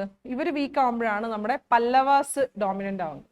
ഇക്ഷ്വക്കൂസ് ഉണ്ട്, പിന്നെ അഭിര എന്ന് പറഞ്ഞിട്ടൊരു ഡൈനാസ്റ്റി ഉണ്ട്. ഇക്ഷ്വക്കൂസ് ഏതാണ്ട് ഈ ഒരു റീജിയനിലാണ്, കണ്ടോ? പല്ലവാസ് ഇതിന്റെ തൊട്ട് താഴെയുണ്ട്, അഭിരാസ് ഏതാണ്ട് ഈ ഒരു പാർട്ടിലുണ്ട്. പിന്നെ വരുന്ന 1-2 ഡൈനാസ്റ്റി എന്ന് വെച്ചാൽ കദംബ, കർണാടക റീജിയനിലുള്ള കദംബാസ് എന്ന് പറയും. കദംബാസ് ഓഫ് ബനാവസി. ബനാവസിയാണ് അവരുടെ ക്യാപിറ്റൽ എന്ന് പറയുന്നത്. പിന്നെ വെസ്റ്റേൺ ഗംഗ ഡൈനാസ്റ്റി.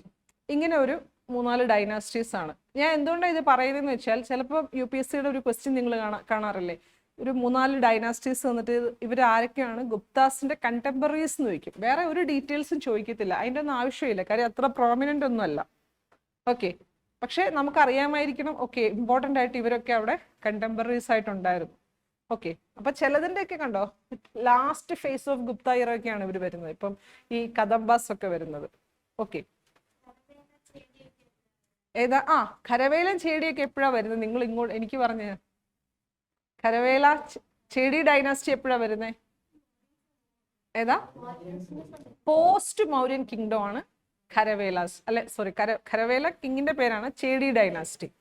ഏതാണ്ട് ഒരു 1st സെഞ്ചുറി BC അല്ലെങ്കിൽ 2nd സെഞ്ചുറി BC മുതൽ ഇങ്ങോട്ട് ഒരു 1-2 സെഞ്ചുറി BC തന്നെയാണ്. 2nd സെഞ്ചുറി എന്ന് എടുത്തോ, 2nd century to 1st century BCയിലാണ് ഈ ചേടി ഡൈനാസ്റ്റി വരുന്നത്. King Kharavela was he the founder of the dynasty? Kharavela, ഞാനൊരു സ്റ്റേറ്റ്മെന്റ് പറയാം, Kharavela was the founder of Chedi dynasty. Is it correct? ആണോ? അല്ല, അദ്ദേഹം അല്ല ഫൗണ്ട് ചെയ്ത്. He was I think the 3rd ruler of the dynasty. Kharavela പക്ഷെ എന്തുകൊണ്ടൊക്കെയാണ് നമ്മൾ അറിയപ്പെടുന്നത്? Why? Hathigumpha, Ranigumpha inscriptions, Udayagiri Khandagiri caves of Odisha. Kharavela ഏത് റിലീജിയന്റെ പാട്രണൈസ് ചെയ്തിരുന്ന ആളാണ്?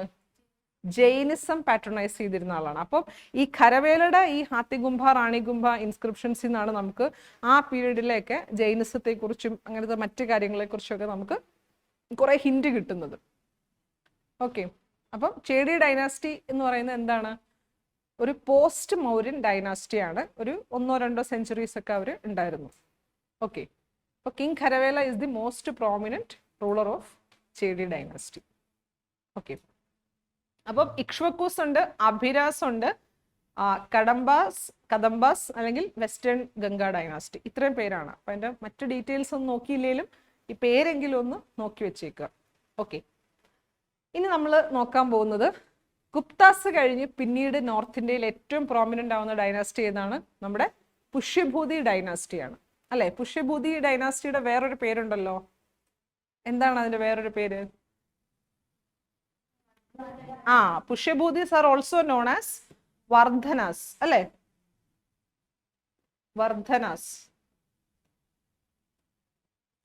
വർദ്ധന ഡൈനാസ്റ്റി അല്ലെ. അപ്പൊ ആ പേരുകളൊക്കെ പല ഡിഫറെന്റ് നെയിംസ് ഒക്കെ ഉണ്ടെങ്കിൽ അതും ഒന്ന് പഠിച്ചേക്കണം.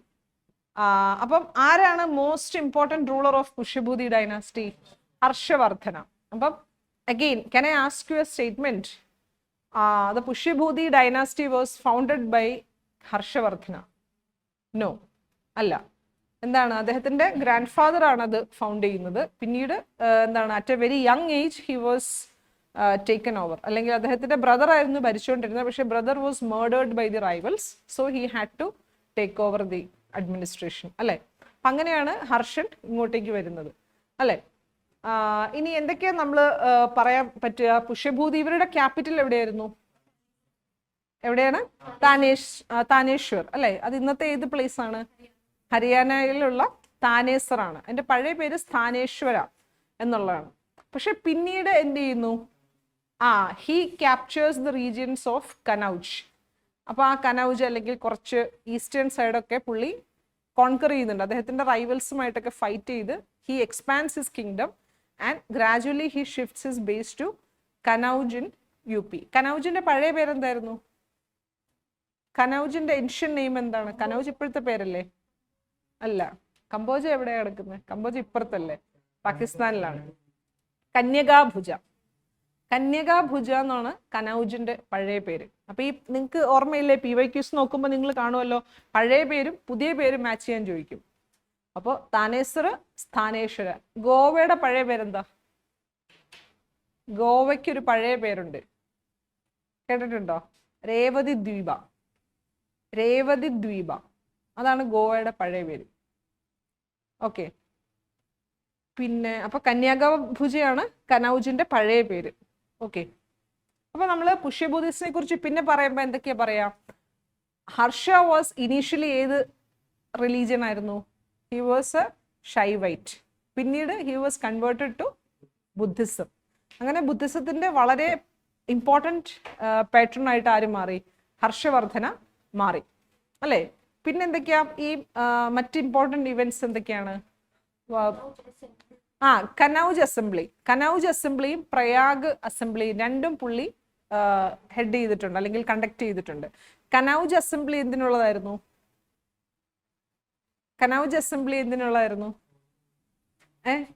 അദ്ദേഹത്തിന്റെ ടെന്യൂറിൽ വിസിറ്റ് ചെയ്തൊരു ഫേമസ് ട്രാവലർ ഉണ്ടല്ലോ, ഹുവൻസാങ്. ആ ഹുവൻസാങ്ങിനെ ആദരിക്കാനും ഒക്കെ വേണ്ടിയിട്ട് പുള്ളി നടത്തിയ ഒരു അസംബ്ലിയാണ് എന്ത്? കനൗജ് അസംബ്ലി. അത് മാത്രമല്ല ബുദ്ധിസത്തിന്റെ മറ്റ് ഇമ്പോർട്ടൻറ്റ് എന്താ പറയാ ഒരു റിലീജിയസ് അസംബ്ലിയും കൂടി ആയിരുന്നു. പ്ലസ് കുറച്ച് എന്താ പറയാ ഹുവൻസാങ്ങിനെ എന്താ പറയാ ആദരിക്കാനൊക്കെ വേണ്ടിയിട്ട് നടത്തിയതാണ്. അപ്പൊ ആ കനൗജ് അസംബ്ലി പ്രിസൈഡ് ചെയ്യുന്നതും ആരാണ്? ഹുവൻസാങ് ആണ്. പുള്ളിക്ക് വേണ്ടിയിട്ടാണ് അത് നടത്തുന്നത്. അപ്പം അത് പ്രിസൈഡ് ചെയ്യുന്നതും ഹുവൻസാങ് ആണ്. പിന്നെ പുള്ളി വേറെ ഒരു ചാരിറ്റിക്ക് വേണ്ടി വേറൊരു അസംബ്ലി നടത്തുമായിരുന്നു. അതാണ് നമ്മുടെ പ്രയാഗ് അസംബ്ലി. അപ്പൊ അവിടെ ഇങ്ങനെ അത് വരുന്ന ആളുകൾക്കൊക്കെ ഒത്തിരി സാധനങ്ങളൊക്കെ പുള്ളി ദാനം ചെയ്യുമായിരുന്നു. ഓക്കെ, പിന്നെ നമ്മൾ നമ്മുടെ ഹർഷയെക്കുറിച്ച് പറയുമ്പോൾ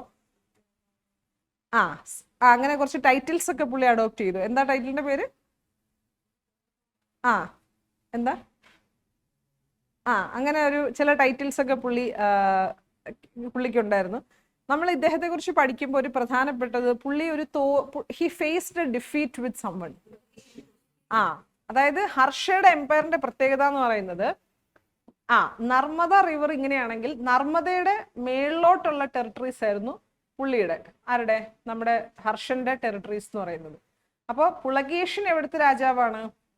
ചാലൂക്യ രാജാവാണ് അപ്പൊ ഇദ്ദേഹം ഈ നർമ്മദയ്ക്ക് താഴെ സൗത്ത് ഓഫ് നർമ്മദയാണ് ഇദ്ദേഹത്തിന്റെ ടെറിട്ടറീസ് വരുന്നത്. അങ്ങനെ ഹർഷ ഭയങ്കര ഏബിൾഡ് ആയിട്ടുള്ള റൂളറാണ്. അപ്പൊ നമ്മുടെ ബംഗാളൊക്കെ കോൺക്വർ ചെയ്തു, മാൽവ റീജിയൻ ഒക്കെ ഹർഷ കോൺക്വർ ചെയ്തായിരുന്നു. അങ്ങനെ നർമ്മദ വരെ പുള്ളിയുടെ അപ് ടു നർമ്മദ പുള്ളിയുടെ ടെറിട്ടറീസ് ഉണ്ട്.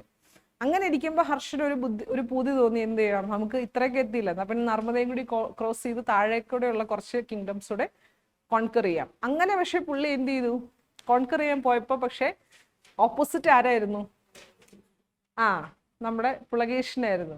നമ്മുടെ കഴിഞ്ഞ ഇതിനകത്ത് സഞ്ജുവിനെ ഫേസ് ചെയ്ത പോലെ ആയിപ്പോയി നമ്മുടെ ഹർഷൻ, അല്ലെ? ആരായിരുന്നു? ഇന്ത്യയും ഇംഗ്ലണ്ടും, അത് തന്നെ. അപ്പൊ ഇംഗ്ലണ്ടിന്റെ സ്ഥാനത്ത് ഹർഷനും ഇന്ത്യയുടെ പിന്നെ ഇപ്പുറത്ത് ഇന്ത്യയുടെ സ്ഥാനത്ത് പുളകേശനുമായിപ്പോയി. ആ അവസ്ഥയായിപ്പോയി നമ്മുടെ ഹർഷൻ. അപ്പൊ എന്ത് പറ്റി? അതില് ആര് തോറ്റു? ഹർഷൻ തോറ്റു, അല്ലെ? അപ്പം ഹർഷൻ തോറ്റു, എന്നിട്ട് അദ്ദേഹം തോറ്റു മടങ്ങി. അങ്ങനെ അപ്പൊ ഈ യുദ്ധത്തിൽ തോറ്റു കഴിഞ്ഞപ്പോൾ ഇവര് തമ്മിലൊരു ഒരു എഗ്രിമെന്റ് വന്നു. നർമ്മദയ്ക്ക് മുകളിലോട്ട് നിങ്ങളുടെ ടെറിട്ടറി, നർമ്മദയ്ക്ക് താഴോട്ട് എൻ്റെ ടെറിട്ടറി. അപ്പൊ ഇനി നമ്മളത് തമ്മിൽ അങ്ങോട്ട് ക്രോസ് ചെയ്യത്തില്ല. അങ്ങനെ എഗ്രിമെന്റ് ഒക്കെ വെച്ചിട്ട് ഹർഷൻ തോറ്റ് പിന്മാറി, അല്ലെ? പിന്നീട് ഹർഷൻ മരിച്ചപ്പോഴേക്കും പുള്ളിയുടെ സക്സസേഴ്സ് ഒന്നും അത്ര എഫക്റ്റീവ് ആയിരുന്നില്ല. And later on the kingdom collapsed. അങ്ങനെയാണ് പോകുന്നത്, അല്ലെ? അപ്പം അതാണ് ഹർഷന്റെ പീരീഡിലുള്ളത്. പിന്നെ ഹർഷന്റെ മറ്റ് ഇൻഡിവിജ്വൽ അച്ചീവ്മെന്റ്സ് എന്തൊക്കെയാണ്? പുള്ളി വളരെ ഫേമസ് ആയിട്ടുള്ള ഒരു റൈറ്ററും കൂടിയായിരുന്നു. പുള്ളി 2-3 ഇമ്പോർട്ടൻ്റ് ആയിട്ടുള്ള ബുക്സ് എഴുതിയിട്ടുണ്ടല്ലോ. രത്നാവലി, നാഗാനന്ദ, പ്രിയാദർശിക. ഇത് 3 പുള്ളിയുടെയാണ്. അപ്പൊ അതൊക്കെ നോട്ട് ചെയ്ത് പഠിക്കണം. അപ്പൊ അത് എഗെയിൻ എന്താണ് രത്നാവലിയുടെ കണ്ടന്റ്? ഒറ്റ ലൈനിലൊന്ന് നോട്ട് ചെയ്ത് വെച്ചേക്കുക. എന്താണ് പ്രിയാദർശിക? എന്താണ് നാഗാനന്ദ? അപ്പൊ കാര്യം നമുക്ക് ചിലപ്പോൾ ഇങ്ങനെയൊക്കെ ആയിരിക്കും മാച്ച് ദ ഫോളോയിങ് ഒക്കെ വരുന്നത്. പ്രിയാദർശിക വേറെ ഒരു സാധനം.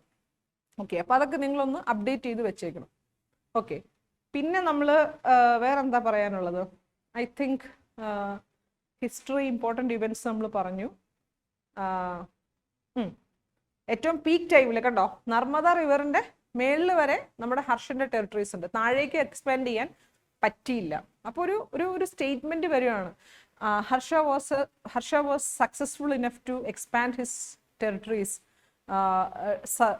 To the south of Narmada river എന്നൊരു സ്റ്റേറ്റ്മെന്റ് പറയുവാണെങ്കിൽ ആ സ്റ്റേറ്റ്മെന്റ് തെറ്റാണ്. നമ്മളിതൊക്കെ ഡിസ്കസ് ചെയ്യുന്ന എന്താണ്? ഇങ്ങനത്തെ ചില ഹിൻസ് നിങ്ങളുടെ മനസ്സിൽ കിടക്കാൻ വേണ്ടിയിട്ടാണ്. അപ്പൊ നർമ്മദയ്ക്ക് താഴോട്ട് ഒരിക്കലും ഹർഷന് എക്സ്പാൻഡ് ചെയ്യാൻ പറ്റിയില്ല. ഓക്കെ, അങ്ങനത്തെ സാധനങ്ങളൊക്കെ കാര്യം നിങ്ങൾ ശ്രദ്ധിക്കുന്നില്ല. ഇടയ്ക്കൊക്കെ UPSC പൊളിറ്റിക്കൽ ഹിസ്റ്ററി ചോദിക്കും. ആരോട് ഫൈറ്റ് ചെയ്തു, എന്താണ് എൻ്റെ ക്യാപിറ്റൽ, അത് ഇത് മറ്റേത് മറിച്ചത്, അങ്ങനെ കുറേ സാധനങ്ങൾ ചോദിക്കും.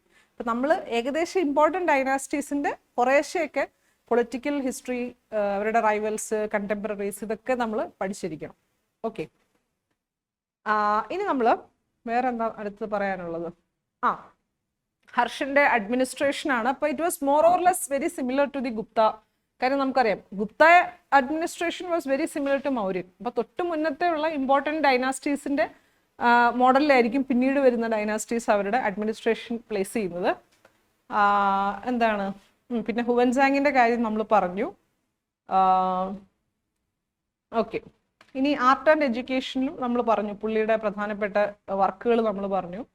പിന്നെ നളന്ദ യൂണിവേഴ്സിറ്റി ഇദ്ദേഹം പാട്രണൈസ് ചെയ്തു, അതായത് അതിൻ്റെ അപ്കീപ്പിനൊക്കെ വേണ്ടി ഇദ്ദേഹം ഡൊണേറ്റ് ചെയ്തിട്ടുണ്ട്. പിന്നെ നളന്ദ യൂണിവേഴ്സിറ്റിയിൽ ബുദ്ധിസത്തെ കുറിച്ച് മാത്രമല്ല ഹിന്ദുയിസം, അതുപോലെ ലോ, ഫിലോസഫി, അങ്ങനെ എല്ലാ ടോപ്പിക്സും പഠിപ്പിച്ചിരുന്നു. അതൊക്കെ നിങ്ങൾക്ക് അറിയാമല്ലോ. പിന്നെ ഹർഷന്റെ ഇത് എഴുതിയത് ആരാ? ഹർഷന്റെ ബയോഗ്രഫി എഴുതിയത് ആരാണ്? ബാനഭട്ട. അദ്ദേഹത്തിന്റെ കോട്ട് പോയറ്റ് ആയിരുന്നു ഹർഷചരിത, അല്ലെ? അദ്ദേഹത്തെ പ്രൈസ് ചെയ്തിട്ട് എഴുതുന്ന അദ്ദേഹത്തിന്റെ ബയോഗ്രഫിയാണ് എന്ത്? ഹർഷചരിത. അത് ഞാൻ പറയാൻ വിട്ടു, ബാനഭട്ട, അല്ലെ? അപ്പൊ ഇത്രയും സാധനങ്ങളാണ് ഇമ്പോർട്ടൻ്റ് ആയിട്ട് നമ്മൾ പഠിക്കേണ്ടത്. പിന്നെ സൊസൈറ്റി നമുക്കറിയാം, caste system became much more rigid. അതുപോലെ തന്നെ എന്താണ്, status of women declined. Sati, ഇങ്ങനത്തെ സാധനങ്ങളൊക്കെ വെരി കോമൺ ആയി. അങ്ങനെ കുറെ സാധനങ്ങളൊക്കെ. ഓക്കെ, അപ്പോൾ അതായത് ആ ഗുപ്ത ഇറയിൽ നമ്മൾ കണ്ട സൊസൈറ്റൽ ഡിഗ്രഡേഷൻ വീണ്ടും കുറെ കൂടി സ്ട്രോങ് ആയിട്ട് ഹർഷന്റെ പീരീഡിലേക്കൊക്കെ എക്സ്റ്റെൻഡ് ചെയ്തു എന്നുള്ളതാണ് നമ്മൾ മനസ്സിലാക്കേണ്ടത്. ഓക്കെ, ഇനി കനൗജ് അസംബ്ലി ഞാൻ പറഞ്ഞായിരുന്നു, പിന്നെ പ്രയാഗ് അസംബ്ലി പറഞ്ഞു.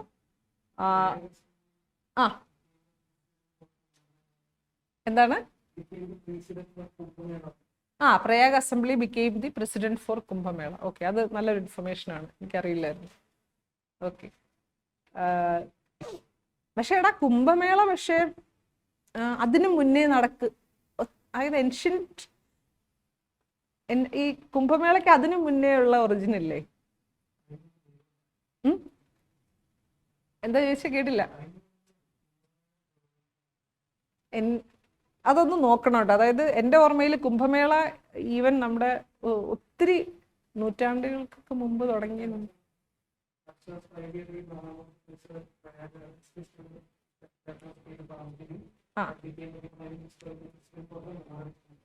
Okay, may be.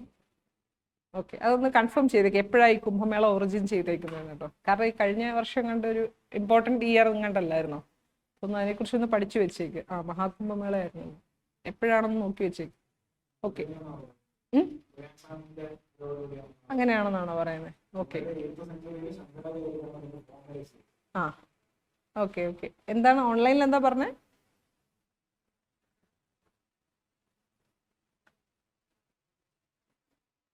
അതെ അതെ, അതാ ഞാൻ പറഞ്ഞത്. ഇപ്പൊ ഈ ഓൺലൈനിൽ സ്റ്റുഡന്റ് പറയുന്നതെന്ന് വെച്ചാൽ ഈ ദേവന്മാരുടെ അസുരന്മാരുടെ ഒക്കെ ആ ടൈം മുതലൊക്കെ ഉണ്ടെന്നാണ് പറയപ്പെടുന്നത്. അതാ ഞാൻ ചോദിച്ചത്. അങ്ങനെയൊക്കെയാണ് ഐതിഹ്യം പറയുന്നത്.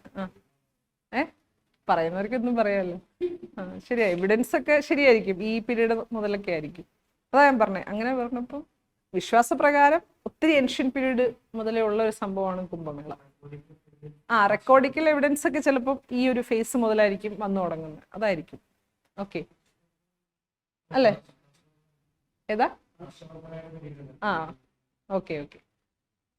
ഓക്കെ, ഇനി നമ്മൾ നോക്കാൻ പോകുന്നത് വെച്ച് കഴിഞ്ഞാൽ ഇമ്പോർട്ടൻ്റ് ആയിട്ടുള്ള സൗത്ത് ഇന്ത്യൻ ഡൈനാസ്റ്റീസ് ആണ് during the early medieval period. അപ്പൊ നമ്മളിപ്പം ഏകദേശം എന്തൊക്കെയാ കണ്ടതെന്ന് നമുക്കൊന്ന് ജസ്റ്റ് ഒന്ന് സമ്മറൈസ് ചെയ്തു പോവാം. അപ്പൊ നമ്മൾ ആദ്യം നമ്മൾ എന്താ പറയാ, ഇപ്പം മൗര്യൻ ഏജ് എന്ന് പറയുമ്പം ഏതാണ്ട് ഒരു 300 BC, പോസ്റ്റ് 300 BC മുതൽ ഏതാണ്ട് ഒരു 100 BC ഒക്കെ വരെ മൗര്യൻ ഏജ്. മൗര്യാസ് പോയി. പിന്നെ നമ്മൾ എന്താ കാണുന്നത്? പോസ്റ്റ് മൗര്യൻ കിങ്ഡംസ് കണ്ടു അല്ലെ? Post Mauryan kingdoms. പിന്നെ നമ്മൾ 300 BC മുതൽ 300 AD വരെ നമ്മൾ എന്ത് കണ്ടു? സംഗം ഏജ് കണ്ടു. അപ്പൊ നമ്മൾ south Indian north Indian parallelly നോക്കി നോക്കി പോവാണ്. പിന്നെ നമ്മൾ ഇന്ന് കണ്ടത് എന്താണ്? ഏതാണ്ട് ഒരു 300 AD മുതൽ റഫ്ലി ഒരു 5th century AD വരെ ഉള്ള ഗുപ്ത പീരീഡും റഫ്ലി അവരുടെ കണ്ടംപററീസും കണ്ടു. ഓക്കെ, അപ്പൊ നമ്മൾ ഏകദേശം സൗത്ത് ഇന്ത്യ ഒരു 300 AD നിർത്തി വെച്ചേക്കുക റഫ്ലി.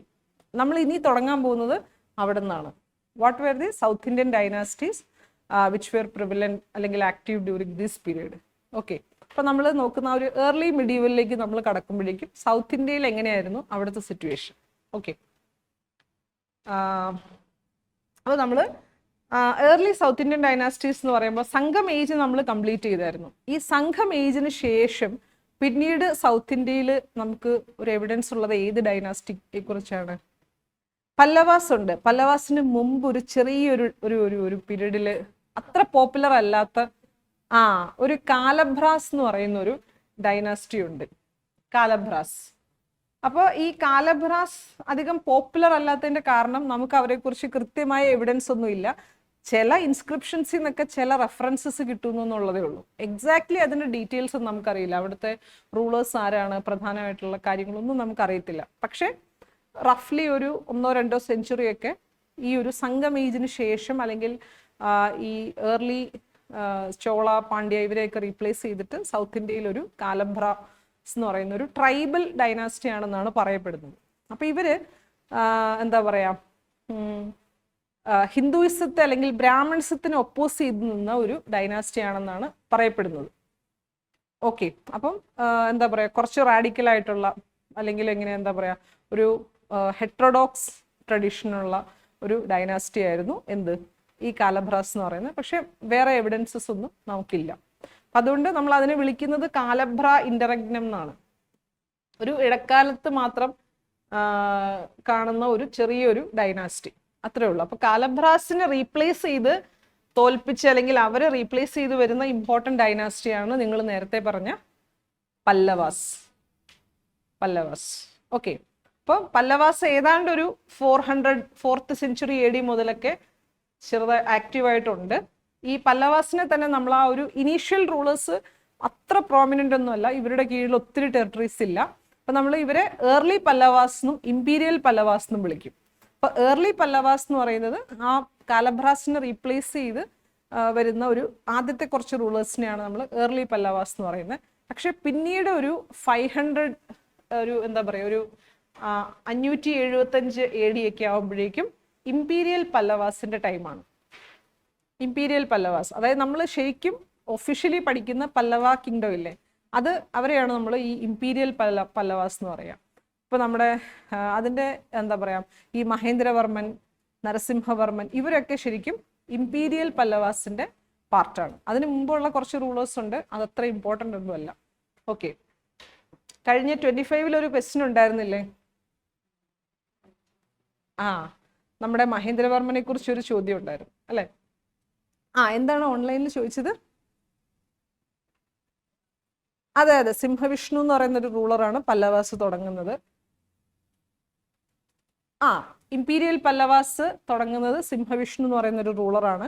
അതിന് മുന്നേ വേറെ കുറച്ച് റൂളേഴ്സ് ഉണ്ട്. സിംഹവിഷ്ണുവിന് ശേഷം വരുന്നതാണ് മഹേന്ദ്രവർമ്മൻ 1, പിന്നെ നമ്മുടെ നരസിംഹവർമ്മൻ 1, അങ്ങനെ റൂളേഴ്സ് വരുന്നത്. അപ്പോൾ കണ്ടോ, കാലബ്ര ഇന്റർറെഗ്നം എന്ന് പറയുന്ന റഫ്ലി ഒരു 300 to 600 AD ആണ്. അത്ര പവർഫുൾ ഒന്നുമല്ല, പക്ഷെ ഏകദേശം ഒരു 600 അടുപ്പിച്ചാകുമ്പോഴേക്കും പല്ലവാസ് കയറി വരുന്നുണ്ട്. ഓക്കെ.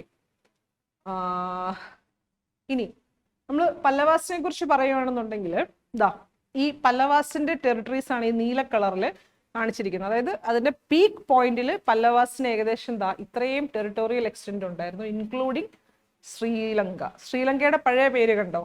അനുരാധപുര. അപ്പൊ ഈ പഴയ പേരുകളൊക്കെ നിങ്ങൾ എവിടെയെങ്കിലുമൊക്കെ എഴുതി വെച്ചേക്കണം. ഓക്കെ. അപ്പം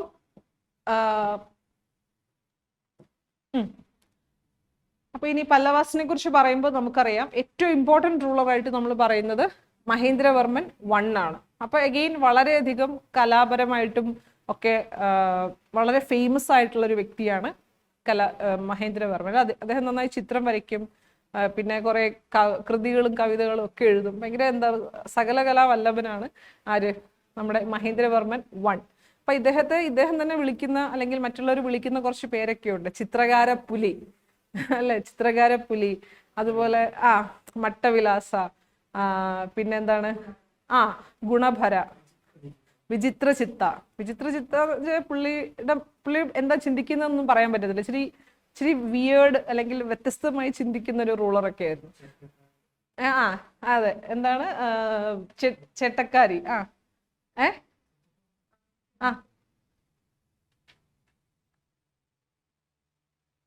വേഷം മാറാൻ കഴിവുണ്ടെന്നുള്ളതുകൊണ്ടാണോ? ഓക്കെ. പുള്ളി വേഷം മാറി നാട്ടിൽ നടക്കുമായിരുന്നു. അപ്പൊ അതുകൊണ്ടൊക്കെയാണ് പുള്ളിയെ എന്താ പറയാ ചിത്ത എന്നൊക്കെ വിളിക്കുന്നത്. അപ്പൊ അങ്ങനെ പല കഴിവുകളും ഒക്കെ ഉള്ള ഒരു രാജാവായിരുന്നു മഹേന്ദ്രവർമ്മൻ 1. പക്ഷെ അദ്ദേഹം വേറെ കുറെ കാര്യങ്ങൾ കിടിലമായിരുന്നു. അദ്ദേഹം എന്ത് എഴുതിയിട്ടുണ്ട്? ഒരു സംസ്കൃത് വർക്കായിട്ടുള്ള മട്ടവിലാസ പ്രഹസനം എഴുതിയിട്ടുണ്ട്. ഓക്കെ. അപ്പൊ മട്ടവിലാസം എന്നൊക്കെ പറയുന്നുണ്ടെങ്കിൽ that is associated with Mahendravarman 1. പിന്നീട് അതിനുശേഷം പക്ഷെ ഇദ്ദേഹത്തിന് ഒരു തോൽവി കിട്ടി. എവിടെ നിന്നാണ്? പുളകേഷ്യൻ 2 ഇദ്ദേഹത്തെ ഡിഫീറ്റ് ചെയ്തിരുന്നു. പക്ഷെ ഇദ്ദേഹത്തിന്റെ മകനായിട്ടുള്ള നരസിംഹവർമ്മൻ 1 പോയിട്ട് എന്ത് ചെയ്തു?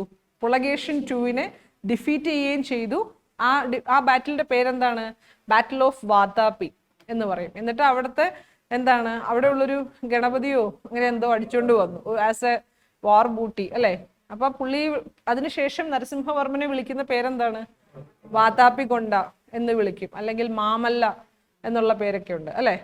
അപ്പം നമ്മുടെ മഹേന്ദ്രവർമ്മൻ 1, പിന്നീട് വരുന്നത് Narasimhavarman 1. Okay. And he is the founder of Mamallapuram. അതായത് മഹാബലിപുരത്തിന്റെ പഴയ പേരാണ് മാമല്ലപുരം അല്ലെ.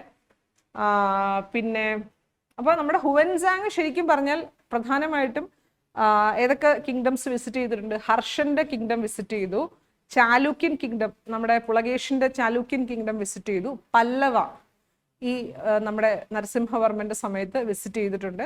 പിന്നെ അല്ലാതെ ഹുവൻസാങ് കുറേ നാൾ ഇന്ത്യയിലുണ്ടായിരുന്നു. അപ്പൊ India full all India tour അടിച്ചിട്ടാണ് പോയത്. ഓക്കെ, അപ്പൊ കുറെ സ്ഥലങ്ങളുണ്ടായിരുന്നു. ആസാമിൽ പോയിട്ടുണ്ട്, ബംഗാൾ, അങ്ങനെ പല റീജിയണിലും ആര് പോയിട്ടുണ്ട്? ഹുവൻസാങ് പോയിട്ടുണ്ട്. പിന്നെ നരസിംഹവർമ്മൻ 2, ഇദ്ദേഹത്തിന് ശേഷം വരുന്നൊരു റൂളറാണ്. അപ്പൊ ഇദ്ദേഹമാണ് നമ്മുടെ എന്താണ് പല്ലവ സ്ട്രക്ചറൽ ടെമ്പിൾസിന്റെ മെയിൻ ആളെന്ന് പറയുന്നത്. നമ്മൾ കുറച്ച് കഴിയുമ്പോൾ കാണും പല്ലവാസിന്റെ ആ ടെമ്പിൾ ആർക്കിടെക്ചർ ജസ്റ്റ് ഒന്ന് കാണുന്നുണ്ട്.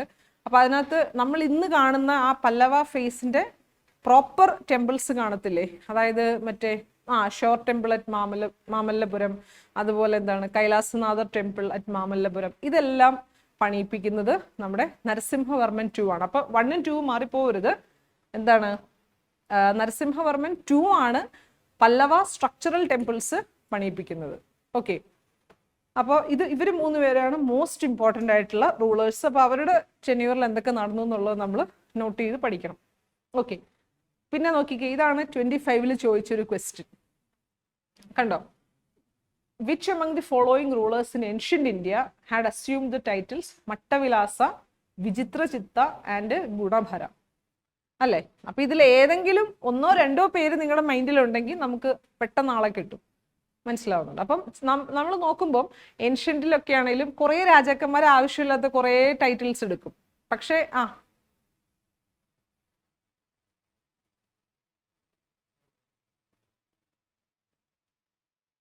ഉണ്ട്, അത് നമ്മൾ ഡിസ്കസ് ചെയ്യും. ഉണ്ട്, അത് നമ്മൾ ഡിസ്കസ് ചെയ്യും. ഓക്കെ, അതിലേക്ക് വരാം. അപ്പൊ ഇതെന്ന് വെച്ചാൽ ഇതിന്റെ അർത്ഥം എന്താണ്? ഐ മീൻ ഇതിന്റെ ഉത്തരം എന്താണ്? വളരെ സ്ട്രെയിറ്റ് ആണ്. എന്താണ്? മഹേന്ദ്രവർമ്മൻ 1. ഓക്കെ, അപ്പൊ ഇത്രയും സിമ്പിൾ ക്വസ്റ്റ്യൻസ് വരെ നമുക്ക് കിട്ടും. അപ്പൊ അതാണ് പറയുന്നത്, ആ സ്റ്റാറ്റിക് ആയിട്ടുള്ള മെയിൻ പോർഷൻസ് നിങ്ങൾ പഠിച്ചിട്ട് പോവുക. അപ്പൊ പൊതുവെ ഇങ്ങനെ ചിലർ നമുക്കൊരു ഇംപ്രഷൻ തരത്തില്ല, ഏൻഷ്യന്റ് പഠിക്കുമൊന്നും വേണ്ട, ക്വസ്റ്റ്യൻ എവിടെ നിന്നോ വരും, എഴുതാനൊന്നും പറ്റത്തില്ല, അതുകൊണ്ട് ഏൻഷ്യന്റ് പഠിച്ച് സമയം കളയരുതെന്ന് പറയും. പക്ഷെ അങ്ങനെയുള്ളവർക്ക് ഒരു മറുപടി ആയിരുന്നു 25ലെ പ്രിലിംസ്. എഴുതിയവർക്ക് മനസ്സിലായിട്ടുണ്ടാവും അല്ലെ? നിങ്ങൾ പഠിച്ചിട്ടായിരുന്നു പോയത് ഏൻഷ്യന്റ് ഒക്കെ പഠിച്ചിട്ട്. അപ്പൊ ഈ ക്വസ്റ്റ്യൻസ് ഒക്കെ ചെയ്യാൻ പറ്റി അല്ലേ? അപ്പൊ ആ ബെനിഫിറ്റ് നിങ്ങൾക്ക് കിട്ടും. അപ്പൊ വേറെ ക്വസ്റ്റ്യൻസ് ഇച്ചിരി ടഫ് ആണെങ്കിലും അത് ഇവിടെ നിങ്ങൾക്ക് കോമ്പൻസേറ്റ് ചെയ്യാൻ പറ്റും. അപ്പൊ അതുകൊണ്ട് ഇങ്ങനത്തെ ബേസിക് കണ്ടന്റ് എല്ലാവരും കറക്റ്റ് കവർ ചെയ്തിട്ട് തന്നെ പോകണം. ഓക്കെ, ഇനി നമ്മൾ പല്ലവാസിന്റെ അഡ്മിനിസ്ട്രേഷനിലേക്ക് വരാം.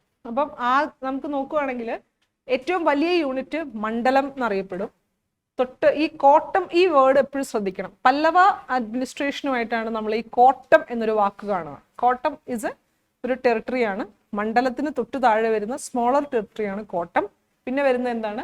നാട്, പിന്നെ ഊര്. ഓക്കെ, പിന്നെ പല്ലവ പീരീഡ് എന്ന് പറയുമ്പോഴേക്കും ഹിന്ദുയിസത്തിന് ഒത്തിരി റിവൈവൽ കിട്ടിയ പീരീഡാണ് പല്ലവ പീരീഡ്. നമ്മുടെ ഭക്തി, സൗത്ത് ഇന്ത്യൻ ഭക്തി എവിടെ നിന്നാണ് ഒറിജിൻ ചെയ്യുന്നത്? തമിഴ്നാട് എന്നല്ലേ? ആ തമിഴ്നാട്ടിൽ ഏത് പീരീഡിലാണ് ഭക്തിയുടെ ഒറിജിൻ സംഭവിക്കുന്നത്? പല്ലവ പീരീഡിലാണ്. പല്ലവ പീരീഡിലാണ് ഭക്തി സെയിൻസ് എമേർജ് ചെയ്തു വരുന്നതും പിന്നീട് അതിന് ഏറ്റവും അധികം പാട്രണേജ് ഒക്കെ കിട്ടുന്നത് ചോളാസിന്റെ സമയത്തൊക്കെയാണ്. ഓക്കെ, ചോള പാണ്ഡ്യാസ് ഇവരൊക്കെ പാട്രണൈസ് ചെയ്തിട്ടുണ്ട്. അപ്പൊ പക്ഷേ ഭക്തി, സൗത്ത് ഇന്ത്യൻ ഭക്തി ട്രഡീഷൻ ഒറിജിൻ ചെയ്യുന്നത് ഏത് പീരീഡാണെന്ന് ചോദിച്ചാൽ ഏത് പീരീഡാണ്? പല്ലവ പീരീഡാണ്. അതിലൊരു സംശയം വേണ്ട. അപ്പൊ ശരിക്കും പറഞ്ഞാൽ ഭക്തിക്ക് പ്രോമിനൻസ് കിട്ടിയപ്പോൾ ഡ്യൂറിങ് ദി പല്ലവ പീരിയഡ് എന്ത് പറ്റി? ജൈനിസവും ബുദ്ധിസവും ഡിക്ലൈനുമായി. അപ്പൊ രണ്ടും പാരലലി നടന്നു. ഓക്കെ, അപ്പൊ മനസ്സിലാവുന്നുണ്ടോ? അപ്പൊ ആ ഒരു എന്താ പറയാ, ഓർത്തഡോക്സ് ട്രഡിഷൻ കൂടുതൽ റിവൈവ് ചെയ്യുകയും ചെയ്തു. ഹെറ്ററോഡോക്സ് ട്രഡിഷൻസ് ആയിട്ടുള്ള ബുദ്ധിസവും ജൈനിസവും ഒക്കെ ഡിക്ലൈൻ ചെയ്യുകയും ചെയ്തു. ആ ഒരു ക്ലാരിഫിക്കേഷൻ നിങ്ങൾക്ക് വേണം.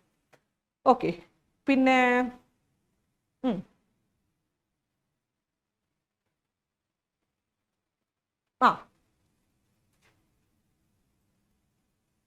മഹേന്ദ്രവർമ്മനെ ഒന്ന് ഇച്ചിരി ഉറക്കെ പറയാവോ?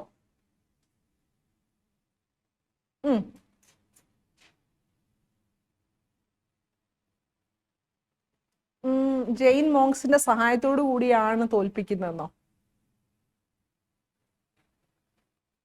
Okay okay okay, okay. Correct ആണ്. അതെ, ഇത് ഇവിടെ ഒരു നല്ലൊരു ഇൻട്രസ്റ്റിംഗ് പോയിന്റ് പറഞ്ഞു. അതായത് ഈ നമ്മുടെ മഹേന്ദ്രവർമ്മൻ ആദ്യം ഒരു ജെയിൻ ഫോളോവർ ആയിരുന്നു. അപ്പം ഈ പുളകേഷ്യൻ 2 ഇദ്ദേഹത്തെ തോപ്പിക്കുന്നുണ്ടല്ലോ. അപ്പൊ പുളകേഷ്യൻ 2 ഇദ്ദേഹത്തെ തോപ്പിക്കുമ്പോൾ കുറെ ജെയിൻ മോങ്സ് ആണ് ഇവർക്ക് പണി കൊടുക്കുന്നത്. അതായത് അവർ സ്പൈസ് ആയിട്ട് വർക്ക് ചെയ്ത് മഹേന്ദ്രവർമ്മനെതിരെ കുറെ ഇൻഫർമേഷൻ ഒക്കെ ചോർത്തി കൊടുത്തു. ആർക്ക്? പുളകേഷ്യൻ 2-ന്. അങ്ങനെയാണ് പുളകേഷ്യൻ 2 മഹേന്ദ്രവർമ്മനെ എന്ത് ചെയ്യുന്നത്?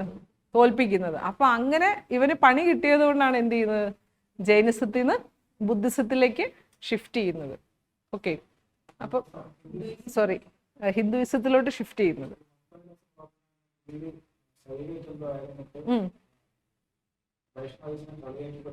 ആ ബുക്കാണ്, അതെ, ഒരു സറ്റാറിക്കൽ വർക്കാണ് മട്ടവിലാസ പ്രഹസനം. ആ പ്രഹസനം എന്നുള്ള വാക്കിൽ തന്നെ ഉണ്ടല്ലോ, എന്തിനെയോ പ്രഹസനം എന്ന് വിളിച്ച് കളിയാക്കുവാണ് അല്ലെ. ഓക്കെ, അപ്പം നമ്മൾ എന്താണ് പല്ലവ അഡ്മിനിസ്ട്രേഷൻ പറഞ്ഞു. ഈ പല്ലവ പീരീഡിൽ ഭയങ്കര ഒരു ഇമ്പോർട്ടൻറ്റ് സെന്റർ ഓഫ് ലേണിംഗ് ഉണ്ടായിരുന്നല്ലോ. അതേതായിരുന്നു? പല്ലവ പീരീഡിൽ ഒരു പ്രധാനപ്പെട്ട ഒരു ലേണിംഗ് സെന്റർ, ജസ്റ്റ് ലൈക്ക് നമ്മളിപ്പം നോർത്തിൽ നളന്ദയൊക്കെ പറയുന്ന പോലെ Kanchi was an important centre of learning in during the Pallava period. അത് ഇങ്ങനെ ബുദ്ധിസ്റ്റ് സ്റ്റഡീസിനൊക്കെ ഫേമസ് ആയിരുന്നു അല്ലേ. ഈ ലേണിംഗ് സെന്റേഴ്സിന് പല്ലവ പീരീഡിൽ എന്താ വിളിച്ചുകൊണ്ടിരുന്നത്? ഗഠികാസ് അല്ലേ. ആ ടേംസ് നിങ്ങൾ പഠിച്ചിട്ടില്ലേ? ഗഠികാസ് അല്ലേ, ഗഠികാസ് എന്നാണ് വിളിച്ചിരുന്നത്. ഓക്കെ, പിന്നെ നമ്മൾ ടെമ്പിൾ ആർക്കിടെക്ചർ ആണ്. നമ്മൾ നേരത്തെ ഒരു ആൾ ഓൺലൈൻ ചോദിച്ചില്ലായിരുന്നോ? അപ്പോൾ നമ്മൾ സൗത്ത് ഇന്ത്യയിൽ നമുക്കറിയാം ദ്രാവിഡ സ്റ്റൈലാണ് സൗത്ത് ഇന്ത്യയിൽ പ്രോമിനൻ്റ് ആയിട്ടുള്ള അല്ലേ. അപ്പോൾ ഈ Dravida style of temple architecture emerge ചെയ്യുന്നത് ഏത് ഫേസിലാണ്? നമ്മുടെ പല്ലവ പീരീഡിലാണ്. അപ്പോൾ ആ എമർജ് ചെയ്യുന്ന എവോൾവ് ചെയ്യുന്ന ഫേസ് ആയതുകൊണ്ട് തന്നെ നമ്മൾ 4 ഘട്ടങ്ങളായിട്ട് അതിനെ തിരിക്കാറുണ്ട് അല്ലേ. അപ്പോൾ ആദ്യത്തെ phase is associated with Mahendravarman. അപ്പോൾ ആ മഹേന്ദ്രവർമ്മന്റെ ഫേസ് എന്ന് പറയുമ്പോൾ നമുക്കറിയാം ജസ്റ്റ് റോക്കറ്റ് ടെമ്പിൾസ് ആണ്. അതായത് വലിയ വലിയ എന്താ പറയുക അലങ്കാര വർക്കുകളൊന്നുമില്ല. ഈ കല്ലുകൾ, വലിയ വലിയ പാറകൾ കൊത്തി എടുത്ത് അതിനെ ഒരു അമ്പലം പോലെ ചെറിയൊരു അമ്പലം ഷേപ്പിലൊക്കെ ആക്കി എടുക്കുന്നതാണ്. ഓക്കെ, അപ്പോൾ ജസ്റ്റ് പ്ലെയിൻ സാധാ രീതിയിലുള്ള റോക്കറ്റ് ടെമ്പിൾസ് ആയിട്ടാണ് ആദ്യത്തെ അതിന്റെ ഫേസ് വരുന്നത്. And that is associated during the period of Mahendravarman. Okay, ഇനി അതിന്റെ ഒരു നെക്സ്റ്റ് ലെവൽ ഓഫ് എവല്യൂഷൻ വരുന്നത് നമ്മുടെ നരസിംഹവർമ്മൻ ഗ്രൂപ്പ്. ഓക്കെ, അല്ലെങ്കിൽ നരസിംഹവർമ്മൻ 1-ന്റെ സമയത്താണ്. അപ്പൊ അത് എന്ന് വെച്ചാൽ ഈ ഉള്ള റോക്കറ്റ് ടെമ്പിൾസിനകത്ത് തന്നെ കുറച്ചധികം ഡെക്കറേഷൻസും കാർവിങ്സും അലങ്കാരപ്പണികളും ഒക്കെ ചെയ്തിട്ട് വരുന്നതാണ് എന്ത്? നമ്മുടെ ഈ സെക്കൻഡ് ഫേസ്. അപ്പൊ ആ ഒരു സെക്കൻഡ് ഫേസിൽ കൺസ്ട്രക്ട് ചെയ്യപ്പെടുന്ന ടെമ്പിൾസിന് നമ്മൾ എന്താ വിളിക്കുക? രഥാസ് എന്ന് വിളിക്കും അല്ലെ. രഥ ടൈപ്പ് ഓഫ് ടെമ്പിൾസ് എമർജ് ചെയ്യുന്നത് എവിടെയാണ്? ഈ ഒരു സെക്കൻഡ് ഫേസിലാണ്. ഓക്കെ, അപ്പൊ അതാണ്. അപ്പൊ നമ്മൾ പഞ്ചപാണ്ഡവ രഥാസ് അല്ലെ. അപ്പൊ ആ രഥ ടൈപ്പ് ഓഫ് ടെമ്പിൾ ഏത് ഡൈനാസ്റ്റിയുമായിട്ട് അസോസിയേറ്റ് ചെയ്താന്ന് ചോദിച്ചാൽ ഒറ്റ ഉത്തരവേ ഉള്ളൂ. ഏതാണത്? പല്ലവാസ് ആണ്. അത് ഇനിയിപ്പോ ഇച്ചിരി സ്പെസിഫിക് ആയിട്ട് ഏത് റൂളറാന്ന് ചോദിച്ചാലോ നരസിംഹവർമ്മനാണ്. ഓക്കെ, അപ്പൊ അത് സെക്കൻഡ് ഫേസ് ആണ്. നമ്മൾ തേർഡ് ഫേസിലേക്ക് വരുമ്പോഴേക്കും രാജസിംഹ ഗ്രൂപ്പ്. ഓക്കെ, അപ്പം 1 ആണ്. അപ്പം ഈ തേർഡ് ഫേസിലാണ് എന്ത് സംഭവിക്കുന്നത്? ഈ പറയുന്ന പ്രോപ്പർ സ്ട്രക്ചറൽ ടെമ്പിൾസ് എമർജ് ചെയ്ത് വരുന്നത്. അതായത് നമ്മൾ ഇന്ന് കാണുന്ന ഈ നമ്മുടെ കൈലാസനാഥ ടെമ്പിൾ അല്ലെങ്കിൽ ഷോർ ടെമ്പിൾ അറ്റ് മാമല്ലപുരം, ഇതെല്ലാം പ്രോപ്പറായിട്ട് എമർജ് ചെയ്ത് വരുന്നത് എപ്പോഴാണ്? രാജസിംഹ ഗ്രൂപ്പ് അല്ലെങ്കിൽ ആ തേർഡ് ഫേസിലാണ്. ഓക്കെ, അപ്പോൾ നമ്മുടെ ആരാണ്? നരസിംഹവർമ്മൻ 2. പുള്ളിയുടെ ഫേസ് ആണ് ഈ രാജസിംഹ ഫേസ് അല്ലെങ്കിൽ ഗ്രൂപ്പ് എന്ന് പറയുന്നത്. ഓക്കെ, ഇനി നമ്മൾ 4th എന്ന് പറയുന്നത് നന്ദിവർമ്മൻ ഗ്രൂപ്പാണ്. അപ്പൊ നന്ദിവർമ്മൻ ഗ്രൂപ്പിൽ വലിയ പ്രത്യേകതകളൊന്നുമില്ല. എന്താ പറയാ, almost continuation of the third phase. വലിയ സ്ട്രക്ചറൽ വ്യത്യാസങ്ങളൊന്നുമില്ല, അതേപോലെ തന്നെ കണ്ടിന്യൂ ചെയ്യുന്നു. പിന്നെ എന്താ പറയാ, സ്മോളർ സൈസ്ഡ് ടെമ്പിൾസ് ആണ് വരുന്നതെന്നാണ്. അതായത് തേർഡ് സ്റ്റേജിലെ പോലത്തെ തന്നെ ടെമ്പിൾസ് ആണ്, പക്ഷെ സ്മോളർ ഇൻ സൈസ്. അത്രേ ഉള്ളൂ. അതാണ് നമ്മുടെ ലാസ്റ്റ് ഫേസ് ആയിട്ടുള്ള നന്ദിവർമ്മൻ ഗ്രൂപ്പ്. അപ്പൊ നിതിൻ സിംഘാനിയ എന്ന് പറയുന്ന ബുക്ക് നിങ്ങൾ വായിച്ചിട്ടുണ്ടോ? അതിനകത്ത് കറക്റ്റായിട്ട് പറയുന്നുണ്ട്. ഓക്കെ, അപ്പൊ അതാണ് നമ്മുടെ നന്ദിവർമ്മൻ ഗ്രൂപ്പ്. പിന്നീട് അങ്ങോട്ട് പല്ലവാസ് കഴിഞ്ഞു വരുന്ന പ്രധാനപ്പെട്ട സൗത്ത് ഇന്ത്യൻ ഡൈനാസ്റ്റിയാണ് ചോളാസ്. ചോളാസ് എന്താണ്? ഇവരെക്കാളും റിച്ച് ആയിട്ടുള്ള ഭയങ്കര എലാബറേറ്റ് ടെമ്പിൾസ് മേക്ക് ചെയ്തിട്ടുള്ള അങ്ങനത്തെ ഒരു ഡൈനാസ്റ്റിയാണ് അല്ലെ. അപ്പൊ നമ്മൾ ഇന്ന് കാണുന്ന ദ്രാവിഡ ടെമ്പിൾസിന്റെ ഏറ്റവും ഐക്കോണിക് ടെമ്പിൾ എന്ന് പറയുന്നത് ബൃഹദേശ്വര ടെമ്പിൾ അറ്റ് തഞ്ചാവൂർ. അപ്പൊ അതൊക്കെ കൺസ്ട്രക്ട് ചെയ്യുന്നത് ചോളാസ് ആണ്. പക്ഷെ ആ ചോളാസിന് ഇൻസ്പിറേഷൻസ് എല്ലാം മോഡലൊക്കെ കിട്ടിയത് എവിടെ നിന്നാണ്? പല്ലവാസിന്റെ അടുത്ത് നിന്നാണ്. ഓക്കെ, അപ്പൊ അതാണ് നമ്മുടെ സൗത്ത് ഇന്ത്യൻ അല്ലെങ്കിൽ ദ്രാവിഡ ആർക്കിടെക്ചറിന്റെ തുടക്കം എന്ന് പറയുന്നത്. ഓക്കെ, അപ്പൊ അതിന് എന്താ പറയാ, ഇവിടെ സൗത്ത് ഇന്ത്യയിൽ ദ്രാവിഡ സ്ട്രക്ചർ ആണെങ്കിൽ നോർത്ത് ഇന്ത്യയിൽ നമ്മൾ അതിനെ എന്താ വിളിക്കുക? നഗര സ്റ്റൈൽ ഓഫ് ആർക്കിടെക്ചർ അല്ലെ. എന്നിട്ട് നമ്മൾ നഗരയുടെ കുറെ സബ് സ്കൂൾസ് ഒക്കെ പഠിക്കും അല്ലെ. നമ്മുടെ എന്താണ്, ഒഡീഷ സ്കൂളുണ്ട്, കലിംഗ സ്കൂളുണ്ട്, ചണ്ടേല സ്കൂളുണ്ട്, സോളങ്കി സ്കൂളുണ്ട്, പിന്നെ ഇപ്പുറത്ത് ആസാമിലൊക്കെ വേറെ ടൈപ്പ് സ്കൂൾസ് നമ്മൾ പഠിക്കും അല്ലെ. അപ്പൊ അതൊക്കെ നിങ്ങൾ അതിന്റെ സബ് ടൈപ്സ് ഒക്കെ ഒന്ന് നോക്കി വെക്കുക. പിന്നെ ശിഖാര അല്ലെങ്കിൽ ടെമ്പിൾസിന്റെ ഓരോ കമ്പോണൻസ് ഉണ്ടല്ലോ, ഗർഭഗൃഹ, ശിഖാര, വിമന, മണ്ഡപ, ഇങ്ങനെ കുറെ സാധനങ്ങളുണ്ടല്ലോ, അതെല്ലാം നോട്ട് ചെയ്ത് തന്നെ പഠിക്കുക. ഓക്കെ, അപ്പൊ നമ്മളിപ്പം പല്ലവാസിനെ കണ്ടു. പല്ലവാസിന് കണ്ടംപററി ആയിട്ട് വരുന്ന ഒരു സൗത്ത് ഇന്ത്യൻ കിങ്ഡം ആണ് എന്ത്?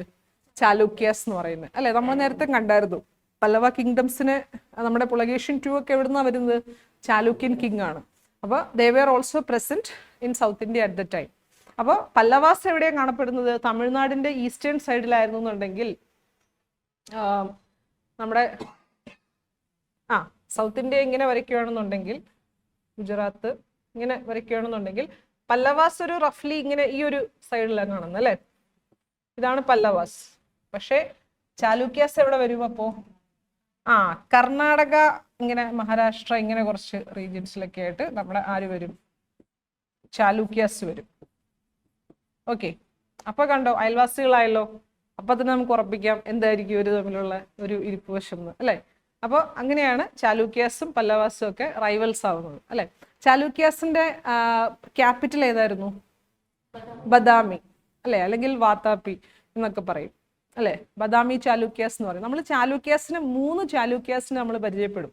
അപ്പോൾ അതിൽ ഏറ്റവും ആദ്യത്തെ ചാലൂക്യൻ ഗ്രൂപ്പാണ് നമ്മളിപ്പോൾ പഠിക്കുന്ന ബദാമി ചാലൂക്യാസ് എന്ന് പറയുന്നത്. അപ്പൊ ഒന്ന് ബദാമി ചാലൂക്യാസും, ഇവരാണ് ഏറ്റവും ഇമ്പോർട്ടന്റ് കേട്ടോ, ബദാമി ചാലൂക്യാസ്. 2, ഇവരുടെ ഈ ചാലൂക്യൻ ഡൈനാസ്റ്റിയിൽ നിന്ന് തന്നെ സ്പ്ലിറ്റ് ചെയ്ത് പോയി പിന്നീട് ഇൻഡിപെൻഡന്റ് ആയിട്ട് എമർജ് ചെയ്യുന്നതാണ് നമ്മുടെ എന്ത്? Chalukyas of Venky. Okay, Chalukyas of Venky. അത് ഏത് സൈഡാണ്? ആന്ധ്രാപ്രദേശിന്റെ കോസ്റ്റൽ ആ ഒരു ഏരിയ ആണ്. ആന്ധ്രയിലാണ് എന്ത് വരുന്നത്? നമ്മുടെ ചാലൂക്യാസ് ഓഫ് വെങ്കി വരുന്നത്. ഇനി ഇവരിൽ നിന്നും ഒരു ബ്രാഞ്ച് ഒക്കെ സ്പ്ലിറ്റ് ചെയ്ത് പോകുന്നതാണ് എന്ത്? ചാലൂക്യാസ് ഓഫ് കല്യാണി. അത് എവിടെയാ വരുന്നത്? ഇവരുടെയും കുറച്ച് നോർത്തായിട്ടൊക്കെ അല്ലെ.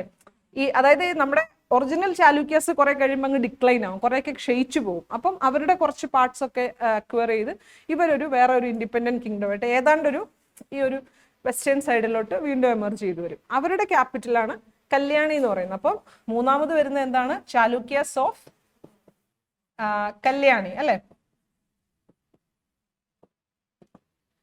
ഓക്കെ, അപ്പൊ നിങ്ങൾക്ക് മനസ്സിലായല്ലോ എങ്ങനെയാ. അപ്പൊ എന്താണ് ഈ ചാലൂക്യാസ്? നമ്മൾ പല ചാലൂക്യാസ് കേൾക്കും. എങ്ങനെയാ അത് വരുന്നത് മനസ്സിലായല്ലോ.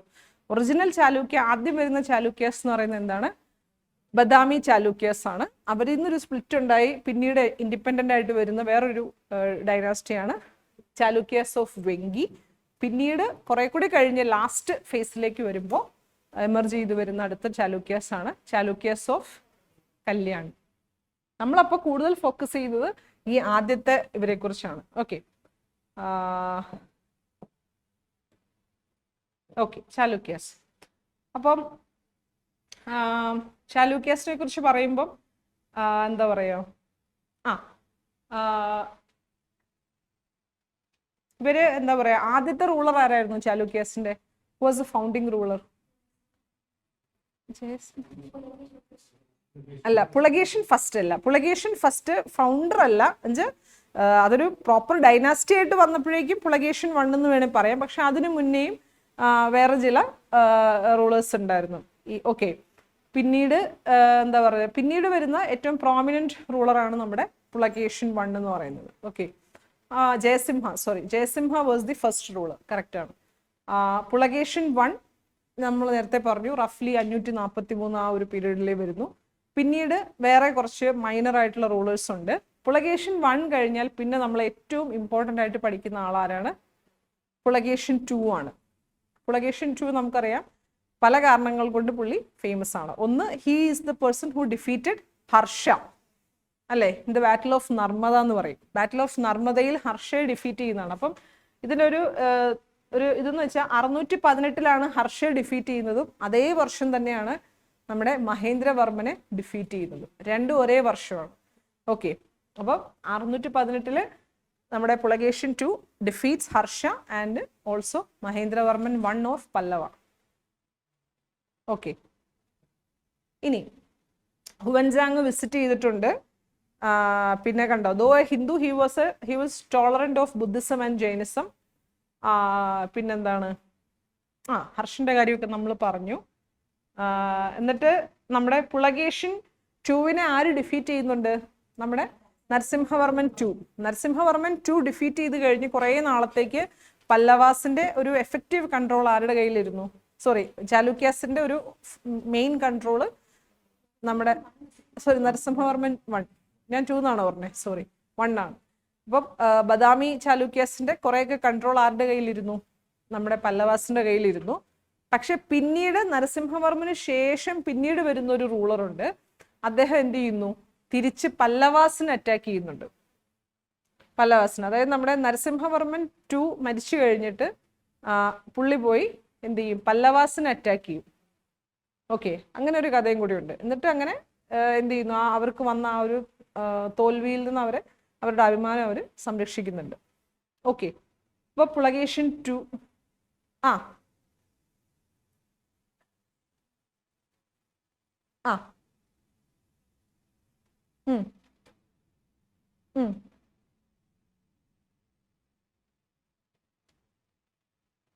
ആ okay okay okay.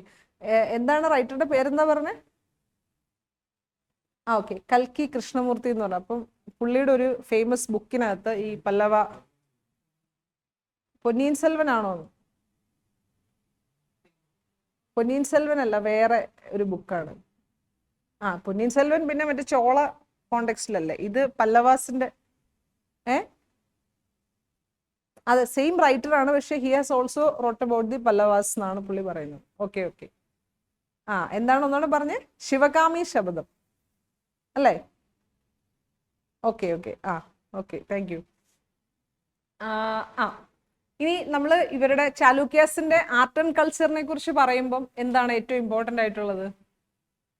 Art and culture, ഇവരുടെ ഒരു ടെമ്പിൾ സ്റ്റൈൽ ഉണ്ടല്ലോ, വേസര സ്റ്റൈൽ അല്ലെ? വേസര സ്റ്റൈൽ എന്ന് വെച്ചാൽ ബേസിക്കലി എന്താണ്? It is a combination of Nagara and Dravida cultures, Dravida style അല്ലേ? അപ്പൊ വീസര സ്റ്റൈൽ ആദ്യമായിട്ട് എന്താ പറയാ, കൊണ്ടുവരുന്നതും പ്രൊപ്പഗേറ്റ് ചെയ്യുന്നതും ഒക്കെ നമ്മുടെ ചാലൂക്യൻസ് ആണ്. പിന്നീട് ഹൊയ്സാലാസ് ഒക്കെ വരുമ്പോഴേക്കും അത് അതിന്റെ പീക്കിലെത്തുന്നു അല്ലെ? വീസര സ്റ്റൈലിന്റെ ഒരു ഫ്യൂഷൻ സ്റ്റൈലാണ് അല്ലെ വീസര ടെമ്പിൾ എന്ന് പറയുന്നത്. അപ്പോൾ നമ്മൾ അത് പറഞ്ഞു. പിന്നെ വീസര സ്റ്റൈല് ഈ ചാലൂക്യാസ്, ബദാമി ചാലൂക്യാസിന്റെ പ്രധാനപ്പെട്ട ടെമ്പിൾസ് ഒക്കെ എവിടെയാണ് കാണപ്പെടുന്നത്? ഐഹോൾ, പട്ടടക്കൽ, ബദാമി, അതൊക്കെ അല്ലേ? And it is also part of UNESCO world heritage site അല്ലേ? അപ്പം അതൊക്കെയുണ്ട്. പിന്നെന്താണ്, നമ്മൾ ഇത്രയൊക്കെ പറഞ്ഞു. സമയം ഇത്രയും 8:15. ഇനി നമ്മൾ നമ്മൾ ഏകദേശം ഒരു ഏർലി മിഡീവൽ കംപ്ലീറ്റ് ചെയ്തു.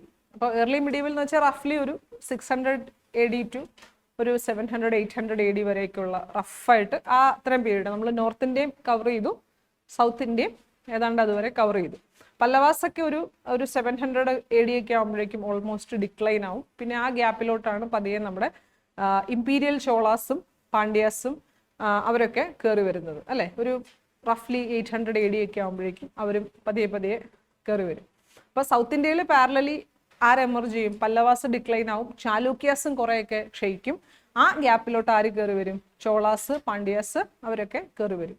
ഇനി അതേപോലെ തന്നെ നമ്മൾ നോർത്ത് ഇന്ത്യയിലെ നമ്മുടെ ഹർഷൻ പോയതിനു ശേഷം north India was in A state of disintegration. നമ്മൾ കണ്ടായിരുന്നു ഹർഷന്റെ ടെറിട്ടറീസ് അത്യാവശ്യം വലുതായിരുന്നു അല്ലേ? പക്ഷേ പുള്ളി പോയതിനു ശേഷം ഏബിൾ റൂളേഴ്സ് ഒന്നും ഇല്ലാത്തതുകൊണ്ട് തന്നെ എന്ത് പറ്റുന്നു?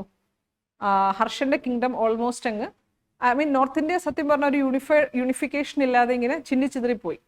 പിന്നീട് അവിടെ എമർജ് ചെയ്തു വരുന്ന 3 പ്രധാനപ്പെട്ട, അതായത് ഡെക്കാനിലേക്കും നോർത്ത് ഇന്ത്യയിലേക്കും പിന്നീട് എമർജ് ചെയ്തു വരുന്ന 3 ഡൈനാസ്റ്റീസ് ആണ് ആരൊക്കെ? പാലാസ്, പ്രതിഹാരാസ് ആൻഡ് രാഷ്ട്രകൂടാസ് അല്ലേ? പാലാസ്, പ്രതിഹാരാസ് ആൻഡ് രാഷ്ട്രകൂടാസ്. അപ്പൊ നമുക്ക് ഓരോ ഡൈനാസ്റ്റി എടുത്ത് പതിയെ നോക്കാം. അപ്പൊ നമ്മള് ഈ കോണ്ടെക്സ്റ്റ് ഞാൻ പറഞ്ഞു, ഹർഷയുടെ ഡിക്ലൈനിന് ശേഷമാണ് ഇത് വരുന്നത്. അപ്പം നമ്മൾ ആദ്യമായിട്ട് നമ്മൾ ഏതാ എടുക്കുന്നത്? നമ്മൾ പാലാസ് ഒരു മാപ്പിലൂടെ കാണിച്ചു തരാം. പാലാസ്, പ്രതിഹാരാസ് ആൻഡ് രാഷ്ട്രകൂടാസ്. നോക്കിക്കേ, രാഷ്ട്രകൂടാസ് ആണ് നമ്മുടെ ഡെക്കാൻ അടക്കമുള്ള സൗത്ത് ഇന്ത്യയുടെ ഒരു, കണ്ടോ, പല്ലവാസിന്റെ ഒക്കെ സ്വാധീനമുള്ള കുറേയധികം റീജിയൻസ് അടക്കം കൈയടക്കി വെച്ചിരുന്ന ഒരു വലിയ കിങ്ഡം ആണ് എന്ത്, രാഷ്ട്രകൂടാസ്. പാലാസ് ആണെങ്കിലോ ഈസ്റ്റേൺ സൈഡിലേക്ക് ഇൻഫ്ലുവൻസ് ഉള്ള ഒരു ടെറിട്ടറിയാണ് പാലാസ് എന്ന് പറയുന്നത്. പാലയുടെ ക്യാപിറ്റൽ എവിടെയായിരുന്നു? പാലയുടെ ക്യാപിറ്റൽ എവിടെയായിരുന്നു? പാടലിപുത്ര ആയിരുന്നു. ഓക്കെ, പാടലിപുത്ര തന്നെയായിരുന്നു അവരുടെ ക്യാപിറ്റല്. പിന്നെ രാഷ്ട്രകൂടാസിന്റെ ക്യാപിറ്റൽ ഏതാണ്? മാന്യഖേഡ അല്ലെങ്കിൽ മാൽഖേഡ്. അത് ഇന്നത്തെ കർണാടകയിലുള്ള ഒരു സ്ഥലമാണ്. ഓക്കെ, മാൽഖേഡ് അല്ലെങ്കിൽ മാന്യഖേദ. പിന്നെ ഇതൊന്നും കൂടാതെ മൂന്നാമത്തെ ഒരു ടീമാണ് ആര്? നമ്മുടെ ഗുർജര പ്രതിഹാരാസ് എന്ന് പറയുന്നത്. ഇവര് ബേസിക്കലി ബ്രാഹ്മിൺസ് ആയിരുന്നു എന്നാണ് പറയപ്പെടുന്നത്. അപ്പൊ നമുക്കറിയാം നമ്മുടെ യൂഷ്വൽ സെറ്റപ്പില് ബ്രാഹ്മിൺസ് എന്തല്ല, റൂളിംഗ് ക്ലാസ് അല്ല. പക്ഷെ നമുക്കറിയാം ഈ ചില ഡൈനാസ്റ്റീസ് ബ്രാഹ്മിൺ ഡൈനാസ്റ്റീസ് ആണ്. അവരെന്ത് ചെയ്യും? ചില യജ്ഞങ്ങളും യാഗങ്ങളും കർമ്മങ്ങളും ഒക്കെ ചെയ്ത് എന്ത് ചെയ്യും? ആ റൂൾ ചെയ്യാനുള്ള ലെജിറ്റിമസി അവർ നേടും, അല്ലെ? നമ്മൾ ആ ഹിരണ്യഗർഭ അല്ലെ, ഗോൾഡൻ വൂം സെറമണി ഒക്കെ ഉണ്ടല്ലോ. അപ്പൊ അതൊക്കെ ചെയ്യുമ്പോൾ എന്ത് പറ്റും? It is assumed that you now have the legitimacy to rule. അപ്പൊ അങ്ങനെ ഈ രാഷ്ട്രകൂടയുടെ മീൻ ഈ ഗുർജര പ്രതിഹാരാസ്, ഈവൻ രാഷ്ട്രകൂടയുടെ ഒക്കെ സ്ഥാപകരൊക്കെ അങ്ങനെ ഹിരണ്യഗർഭം പോലത്തെ റിച്വൽസ് ചെയ്തിട്ടാണ് പവറിലോട്ടൊക്കെ വരുന്നത്. അതിനെ ലെജിറ്റിമൈസ് ചെയ്യുക. പവറിലേക്ക് എന്തായാലും അവർ വരും, പക്ഷെ ആ ഇരിക്കുമ്പോൾ അതിനൊരു ലെജിറ്റിമസി വേണമല്ലോ. അതിനാണ് ഈ റിച്വൽസ് ചെയ്യുന്നത്. ആൻഡ് ആ റിച്വൽസിന് അപ്പൊ ആരുടെ മീഡിയേഷൻ വേണം? ബ്രാഹ്മിൺസിന്റെ മീഡിയേഷൻ വേണം. അപ്പൊ അതാണ് ഒരു ക്ഷത്രിയരും ബ്രാഹ്മണനും തമ്മിലുള്ളൊരു അന്തർധാര അങ്ങനെയാണ് സജീവമാവുന്നത്. കാരണം ഇവർക്ക് അവരും വേണം, അവർക്ക് ഇവരും വേണം. മനസ്സിലാവുന്നുണ്ടോ? അപ്പോൾ ബ്രാഹ്മണർക്കാണെങ്കിലും ഈ റൂളിംഗ് ക്ലാസ് ആണ് എല്ലാ പാട്രണേജും കൊടുക്കുന്നത്. എന്താണ്? ലാൻഡ് ഫ്രീ, ടാക്സ് ഫ്രീ ആയിട്ടുള്ള ലാൻഡ് കൊടുക്കുന്നതും മറ്റ് പല എക്സംഷൻസ് കൊടുക്കുന്നത്. ഇപ്പം അഗ്രഹാരങ്ങൾ വിൽക്കാനുള്ള ലാൻഡ് കൊടുക്കും, അങ്ങനെ പല സാധനങ്ങളും. അപ്പം അങ്ങനെയാണ് ഇവരുടെ ഒരു സിസ്റ്റം വർക്ക് ചെയ്യുന്നത്. ഓക്കെ, അപ്പം എന്തായാലും പ്രതിഹാരാസിന്റെ ആദ്യത്തെ ക്യാപിറ്റൽ ഉജ്ജയിനാണ്. രാഷ്ട്രകൂടാസിന്റെ മാന്യഖേഡ. പിന്നെ പാലാസിന്റെ നമ്മൾ പറയപ്പെടുന്നത് പാടലിപുത്ര എന്ന് തന്നെയാണ് പറയുന്നത് കേട്ടോ, പാടലിപുത്രയാണ്. ഇനി നമ്മൾ എന്തുകൊണ്ട് ഇവര് മൂന്നുപേരെ നമ്മളിങ്ങനെ ട്രിപ്ലെറ്റ്സിനെ പോലെ എപ്പോഴും ഒരുമിച്ച് പറയുന്നതിന്റെ കാരണം എന്താ? they are very much famous for a tripartite struggle for a particular place. ഏതാണ് ആ പ്ലേസ്? കനൗജ്. അതായത് ഉത്തർപ്രദേശിലുള്ള നമ്മുടെ കനൗജിന് വേണ്ടി, കനൗജ് ശരിക്കും നമുക്കറിയാം ഹർഷന്റെ ക്യാപിറ്റൽ ആയിരുന്നു. ആൻഡ് കനൗജിന്റെ ലൊക്കേഷൻ നോക്കുവാണെങ്കിൽ ഭയങ്കര സ്ട്രാറ്റജിക്കാണ്. കനൗജ് കയ്യിലുണ്ടെങ്കിൽ നമുക്ക് ഏതാണ്ട് നോർത്ത് ഇന്ത്യയുടെ എഫക്റ്റീവ് കൺട്രോൾ കിട്ടി എന്നുള്ള രീതിയിലാണ്, അല്ലെ? ആ ഒരു എന്താ പറയാ, ഗംഗയുടെ ആ ഒരു നദീതടത്തിന്റെ ഒരു സെൻട്രൽ പോയിന്റ് ആണ് കനൗജ് എന്ന് പറയുന്നത്. ഭയങ്കര ഫെർട്ടൈൽ റീജിയൻസ് അതിന്റെ ചുറ്റുമുണ്ട്. അപ്പം അഗ്രികൾച്ചറിന് പറ്റിയ ബെസ്റ്റ് റീജിയൻ അതാണ്. അപ്പം അഗ്രികൾച്ചർ എഫക്റ്റീവ് ആയാൽ നമുക്ക് ഇഷ്ടം പോലെ സ്റ്റേറ്റിന് കുറെ കാശും കിട്ടും. അന്നത്തെ പ്രധാനപ്പെട്ട ഇക്കോണമി എല്ലാം എന്താണ്? അഗ്രികൾച്ചറൽ ഇക്കോണമിയാണ്. അപ്പൊ അങ്ങനെ പല കാരണങ്ങൾക്കുണ്ട്. പിന്നെന്താണ്? ഇങ്ങോട്ടേക്കൊക്കെ പോകണമെങ്കിലും ഒരു എഫക്റ്റീവ്, ഒരു നല്ല ലൊക്കേഷനാണ്, സ്ട്രാറ്റജിക് ലൊക്കേഷനാണ് കനൗജ്. അപ്പൊ ഒരു യുദ്ധത്തിന് പോവാനും ഒക്കെ നമുക്ക് നല്ല ഒരു എന്താ പറയാ, എന്തുകൊണ്ടും തന്ത്രപരമായിട്ടും ഒക്കെ തന്ത്രപ്രാധാന്യമുള്ള ഒരു സ്ഥലമാണ് കനൗജ്. അപ്പൊ അതുകൊണ്ട് തന്നെ കനൗജിന് വേണ്ടിയിട്ട് ഈ മൂന്ന് പേരും എന്താണ് ഒരു 2 to 3 സെഞ്ചുറീസിൽ പല പ്രാവശ്യം തമ്മിലടിച്ചിട്ടുണ്ട്. അതിന്റെ ഇൻട്രസ്റ്റിംഗ് എന്ന് വെച്ചാൽ പലപ്പോഴും ഓരോരുത്തർക്കായിട്ട് ഇതിന്റെ കൺട്രോൾ കിട്ടിയിട്ടുണ്ട്. എന്താണ് ഓൺലൈനിൽ എന്താ പറയുന്നത്? എന്തെങ്കിലും പറഞ്ഞോ? ഓഡിയോ ഓൺ ആയി പോയതാണോ? ഹലോ? അതെ, സിൽക്ക് റൂട്ടിന്റെ ഒരു ഇമ്പോർട്ടന്റ് നോഡായിരുന്നു കനൗജ്. അപ്പൊ അതെ കറക്റ്റ് ആണ്. സിൽക്ക് റൂട്ടിന്റെ ഒരു ഇമ്പോർട്ടന്റ് നോഡും കൂടിയാണ് കനൗജ്. അപ്പൊ അതുകൊണ്ട് തന്നെ കനൗജിന്റെ കൺട്രോൾ കിട്ടുക എന്ന് വെച്ചാൽ നല്ല കാര്യമാണ്, അല്ലെ? അങ്ങനെ അപ്പൊ അതുകൊണ്ടൊക്കെ തന്നെയാണ് ഇവർ മൂന്നുപേരും തമ്മിലടിക്കുന്നത്, അല്ലെ? നമുക്കിനി ഓരോ ഇമ്പോർട്ടൻ്റ് ആയിട്ടുള്ള ഡൈനാസ്റ്റിയും അവരുടെ ഇമ്പോർട്ടൻ്റ് റൂളേഴ്സിനെ ഒന്ന് പരിചയപ്പെടാം. അപ്പൊ നമ്മൾ ആദ്യമായിട്ട് പ്രതിഹാരാസിലേക്ക് നോക്കുകയാണെന്നുണ്ടെങ്കിൽ, പ്രതിഹാരാസ് ആദ്യത്തെ റൂളർ എന്ന് പറയുന്നത് നാഗഭട്ട 1 ആണ്. ഓക്കെ, അപ്പം നാഗഭട്ട 1 ആണ് ആദ്യത്തെ റൂളർ. ഇതിലെ ഏറ്റവും ഫേമസ് റൂളർ എന്ന് പറയുന്നത് മിഹിർ ഭോജയാണ്, അല്ലെങ്കിൽ ഭോജ, മിഹിർ ഭോജ. അപ്പൊ ഈ നാഗഭട്ട 1 നിങ്ങളൊന്ന് ഓർത്തിരിക്കേണ്ടതിന്റെ ഒരു ഇമ്പോർട്ടൻസ് എന്ന് വെച്ചാൽ പുള്ളിയുടെ ടെന്യൂർ ഒന്ന് നോക്കിക്കേ, 730 to 760 CE ആണ്. ഞാൻ ഒരു ഇയർ ഞാൻ എഴുതാം, അതിന്റെ പ്രത്യേകത നിങ്ങളൊന്ന് പറയണം. 712 AD, ഇതിനെന്തെങ്കിലും പ്രത്യേകതയുണ്ടോ മെഡീവൽ ഇന്ത്യയിൽ? എന്താണ് പ്രത്യേകത? 712 AD പ്രത്യേകത അറബ് ഇൻവേഷൻ ഓഫ് സിന്ധ് ആണ്. അല്ലടാ, ഗസ്നാവിഡ്സ് ഒന്നും അപ്പോൾ വന്നിട്ടില്ല. Arab invasion. അതായത് ഈ ഗസ്നാവിഡ്സും നമ്മുടെ സുൽത്താൻമാരൊക്കെ വരുന്നതിന് മുന്നേ 712 AD ഒരു പ്രത്യേക കാരണങ്ങളാൽ ഒരു അറബ് ഇൻവേഷൻ സംഭവിക്കുന്നുണ്ട് നമ്മുടെ സിന്ധ് റീജിയനിലേക്ക്. അപ്പം അതിനുശേഷം സിന്ധിനെ കൈയടക്കിയൊന്നുമില്ല അറബ്സ്. അവിടെ അവർ പിന്നെ കച്ചവട ബന്ധങ്ങളും അവരങ്ങനെ അവിടെ താമസിക്കാനും ഒക്കെ തുടങ്ങി. കുറേശ്ശെ അറബ്സിന്റെ പ്രസൻസ് നമ്മുടെ സിന്ധ് റീജിയനിൽ വരാൻ തുടങ്ങി. അതിനുശേഷം പലപ്പോഴുമായിട്ടൊക്കെ ചെറിയ ചെറിയ അറബ് ഇൻവേഷൻസ് ഇന്ത്യയുടെ നോർത്ത് വെസ്റ്റിലൂടെ സംഭവിക്കാൻ തുടങ്ങി.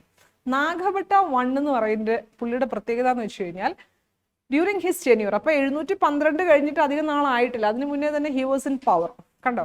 അപ്പൊ ആ ഒരു ഇനീഷ്യൽ അറബ് ഇൻവേഷന്റെ ഒരു ഫേസിൽ he was a person who defended the western India from the invasion of Arabs. അതായത് ഗുജറാത്തിന്റെ സൈഡാണല്ലോ നമ്മുടെ പ്രതിഹാരാസിന്റെ, ആ സിന്ധും ഗുജറാത്തും ഒക്കെ വളരെ മെർജ് ചെയ്തെടുക്കുന്ന കണ്ടീഗ്യസ് ആയിട്ടുള്ള ടെറിട്ടറി അല്ലേ. അറബ്സ് വരുവാണെങ്കിൽ അതുവഴിയല്ലേ വരുള്ളൂ. അപ്പം അങ്ങനെ പുള്ളിയുടെ ടെറിട്ടറിയിലൂടെ അറബ്സ് ഇൻവേഡ് ചെയ്യാൻ നോക്കിയപ്പോൾ എന്ത് ചെയ്തു? He tried to stop that invasion. അപ്പൊ അതുകൊണ്ട് ആദ്യമായിട്ട് ശരിക്കും പറഞ്ഞാൽ നമ്മുടെ ഒരു അറബ് ഇൻവേഷൻ തടുക്കുന്ന ഒരു രാജാവ് നാഗഭട്ട 1 ആണ്. ഓക്കെ, അപ്പൊ അതുകൊണ്ട് പുള്ളി ഇമ്പോർട്ടൻ്റ് ആണ്. അപ്പൊ ചിലപ്പോൾ ഒരു ചോദ്യം വരുന്നത് ഇങ്ങനെയായിരിക്കും, ഏത് മിഡീവൽ കിങ് ആണ് during the first quarter of 8th century who defended the Arab invasion? ഇങ്ങനെയൊക്കെ UPSC വേർഡ് ചെയ്യുന്ന ക്വസ്റ്റ്യൻസ് അല്ലേ. First quarter of 8th century, അല്ലെങ്കിൽ in the beginning of the എന്താണ് ഫസ്റ്റ്, അല്ലെങ്കിൽ towards the end of the first quarter of second, അല്ലെങ്കിൽ in the beginning of second quarter of 8th century ഏത് medieval king ആണ്? അപ്പൊ നമുക്ക് ഒരു idea ഉണ്ടാവത്തില്ല ഏത് മിഡീവൽ കിങ് ഏത് 8th quarter century, നമുക്കൊന്നും അറിയത്തുണ്ടാവത്തില്ല അല്ലെ. അപ്പൊ നമ്മൾ ഇങ്ങനെയൊക്കെ ഒന്ന് ചില പോയിന്റ്സ് ഇങ്ങനെ ഒന്ന് കണക്ട് ചെയ്ത് വെക്കണം. ഓക്കെ, 700 AD ഇങ്ങനെ ഒരു പ്രത്യേകതയുണ്ട്. അതിനുശേഷം ഇമ്മീഡിയറ്റ്ലി നടക്കുന്ന ഒരു അറബ് ഇൻവേഷനെ ആര് ചെറുക്കുന്നുണ്ട്? നമ്മുടെ ഇദ്ദേഹം ചെറുക്കുന്നുണ്ടെന്നൊക്കെ. ഓക്കെ, പിന്നെ അദ്ദേഹത്തിന്റെ മറ്റ് സക്സസേഴ്സ് നാഗഭട്ട 2. അപ്പൊ ഇദ്ദേഹം കണ്ടോ, he conquered Kannauj and the Indo Gangetic plain as far as Bihar. അപ്പം കനൗജ് പ്രതിഹാരാസിന് ഞാൻ പറഞ്ഞില്ലേ, ഇവർക്ക് എല്ലാവർക്കും പലപ്പോഴായിട്ട് കനൗജ് ഇടയ്ക്ക് കിട്ടുന്നുണ്ട്. അപ്പൊ നാഗഭട്ട 2 എന്ത് ചെയ്തിട്ടുണ്ട്? കനൗജ് വിൻ ചെയ്തിട്ടുണ്ട്. പിന്നെ Mihir Bhoja was most famous ruler. Again പുള്ളിക്ക് എന്ത് ചെയ്തിട്ടുണ്ട്? കനൗജ് പുള്ളി റിക്കവർ ചെയ്തെടുത്തിട്ടുണ്ട്. ഓക്കെ, പിന്നെ they were a devotee of Vishnu and they adopted the title Adivaraha. Varaha avatar of Vishnu ഭയങ്കര ഫേമസ് അല്ലേ, ബോർ അല്ലേ.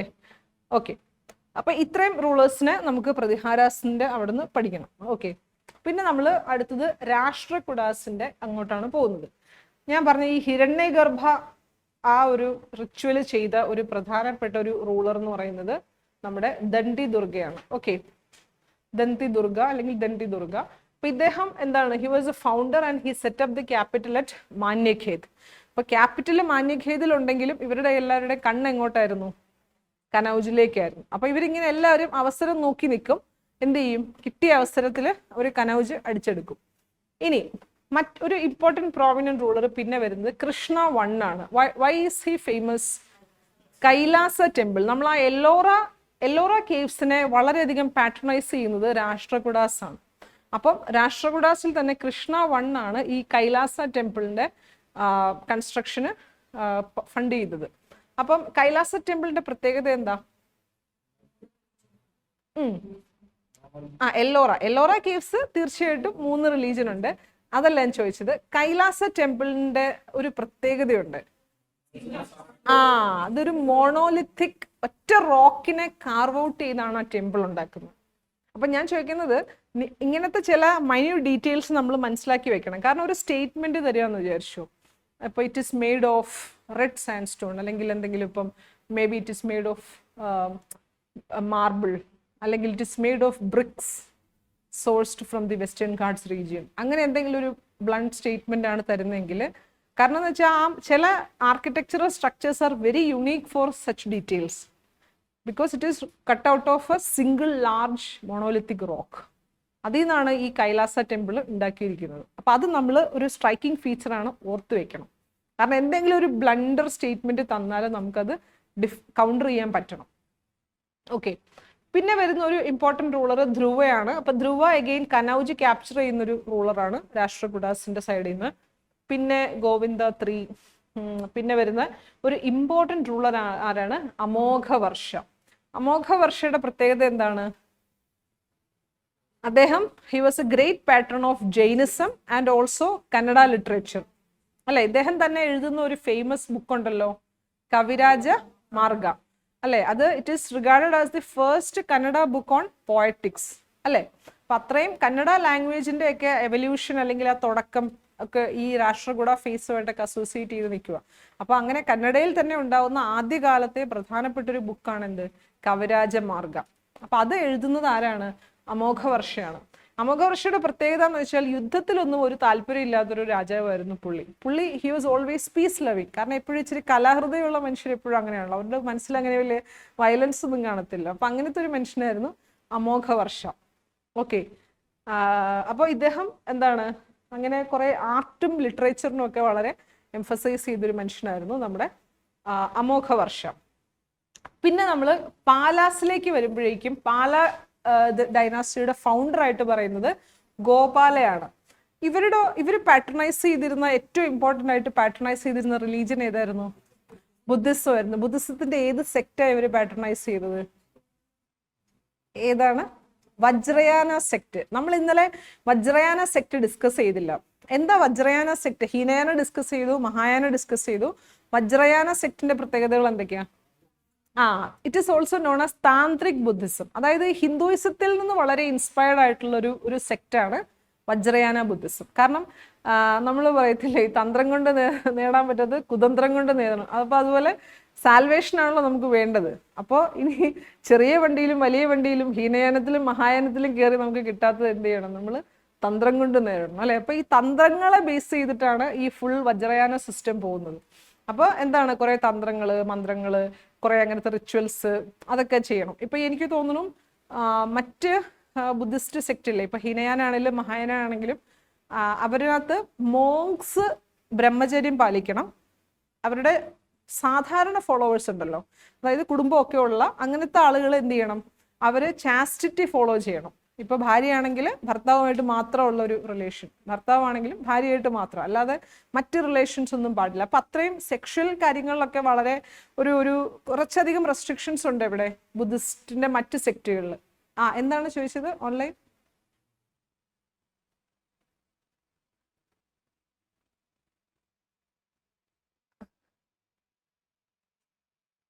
ഓക്കെ. എടാ, എനിക്ക് അതിനെ കുറിച്ച് അറിയില്ല. അതായത് മോഹൻലാലിന്റെ യോദ്ധ ഫിലിമിൽ കാണിക്കുന്നത് വജ്രയാന ബുദ്ധിസമാണ്. ചിലപ്പോൾ സാധ്യതയുണ്ട്, കാരണം വജ്രയാന ബുദ്ധിസം നേപ്പാള് അല്ലെങ്കിൽ ടിബറ്റ് ഈ റീജിയൻസിലാണ് ഏറ്റവും പ്രോമിനന്റ് ആവുന്നത്. അപ്പൊ ചിലപ്പോൾ സാധ്യതയുണ്ട്. ഇതിന്റെ നല്ല ഒബ്സർവേഷനാണ്, സാധ്യതയുണ്ട്. കാരണം അവരെന്തൊക്കെയോ ആ ചെറുക്കിനെ തട്ടിക്കൊണ്ട് പോയിട്ട് എന്തൊക്കെയോ തന്ത്രങ്ങളും മന്ത്രങ്ങളും ഒക്കെ ആണല്ലോ ചെയ്യുന്നത്. ചിലപ്പോൾ ശരിയായിരിക്കാം, നല്ല ഒബ്സർവേഷനാണ്.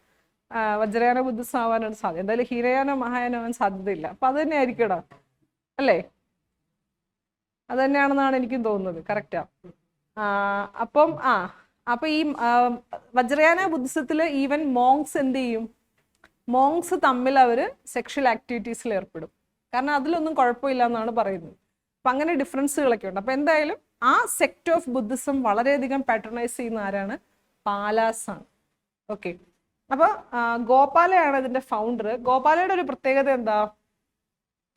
ഇദ്ദേഹത്തിന്റെ ഇലക്ഷൻ, അതായത് സാധാരണ ഹെറിഡിറ്ററി ആയിട്ടാണല്ലോ ഒരാൾ വരുന്നത്. പക്ഷെ ഗോപാലയുടെ കേസിൽ ചില എവിഡൻസസ് കാണിക്കുന്നതെന്ന് വെച്ച് കഴിഞ്ഞാൽ ഒരു ഇലക്ഷൻ മുഖേന അല്ലെങ്കിൽ ആളുകളുടെ ഒരു കൺസെൻസസിലൂടെ വന്ന ഒരു ലീഡറാണ് ഗോപാല എന്ന് പറയുന്നത്. ഇതൊരു ഏതെങ്കിലും ഒരു കമ്മ്യൂണിറ്റിയോ അല്ലെങ്കിൽ ഒരു സർട്ടൻ റീജിയനിലെ ആളുകളായിരിക്കുമല്ലോ. അപ്പൊ അവരിൽ നിന്ന് ഒരു കൺസെൻസസ് ബേസിസിൽ എലക്ട് ചെയ്ത് വന്ന ആളാണ് ഗോപാല. അല്ലാതെ ഹെറിഡിറ്ററി ആയിട്ടോ അല്ലെങ്കിൽ പവർ ക്യാപ്ചർ ചെയ്ത് അങ്ങനെ വന്നൊരു ആളല്ല എന്നാണ് പറയപ്പെടുന്നത്. അപ്പൊ അതാണ് ഗോപാല. പിന്നെ അദ്ദേഹത്തിന്റെ മകനായിട്ടുള്ള വളരെ ഫേമസ് റൂളറാണ് ധർമ്മപാല അല്ലെ. ധർമ്മപാലയുടെ ടെന്യൂറിൽ നമ്മൾ ഒത്തിരി കാര്യങ്ങൾ അസോസിയേറ്റ് ചെയ്യുന്നുണ്ട്. എന്തൊക്കെയാണ്? ഒന്ന് നളന്ദ യൂണിവേഴ്സിറ്റിയുടെ റിനോവേഷൻ ഒക്കെ ചെയ്തു. രണ്ടാമത് എന്താണ്, വിക്രംശില, ഓടാന്തപുരി അങ്ങനത്തെ കുറെ മഹാവിഹാരാസ് പുള്ളിയുടെ സമയത്ത് അവര് തുടങ്ങി, പാട്രണൈസ് ചെയ്ത് തുടങ്ങി. അപ്പൊ ഈ ഓടാന്തപുരി അല്ലെങ്കിൽ സോമപുര മഹാവിഹാര, വിക്രംശില ഇതൊക്കെ ഇന്ത്യയുടെ ഈസ്റ്റേൺ സൈഡിലാണ് കാണപ്പെടുന്നത്. ബംഗാള് അങ്ങനെ ബീഹാർ ആ റീജിയനിലാണ്. അപ്പൊ അതിനെയൊക്കെ ആര് പാട്രണൈസ് ചെയ്തിരുന്നു? ധർമ്മപാല പാട്രണൈസ് ചെയ്തിരുന്നു. ഓക്കെ, പിന്നെന്താണ്? And he was defeated by the Rashtrakuta ruler Dhruva, and Dhruva then returned to the Deccan. It allowed Dharmapala to occupy Kanauj. Sorry, the Pratihara ruler was defeated. Correct ആണ്. അതായത് രാഷ്ട്രകൂടാസും നമ്മുടെ പ്രതിഹാരാസും തമ്മിലുള്ള റൈവലറിയിൽ ആ ഗ്യാപ്പിൽ കയറി ഗോൾ അടിക്കാൻ പറ്റിയ ആളാണ് ആര്? ധർമ്മപാല. അപ്പൊ അവര് തമ്മിൽ, ശത്രുക്കൾ തമ്മിൽ അടിച്ചുകൊണ്ടിരുന്നപ്പം എന്ത് പറ്റി? പുള്ളിക്ക് കനൗജ് ഒക്യുപ്പൈ ചെയ്യാൻ ഒരു സുവർണ അവസരം കിട്ടി. പുള്ളി അത് ഉപയോഗിച്ചു. ഓക്കെ, പിന്നെ എന്താണ് നാഗപട്ട, ഇതൊന്നും minute details പഠിക്കണമെന്നില്ല. Devapala, okay, Devapala പുള്ളിയുടെ വേറൊരു റൂളറാണ്.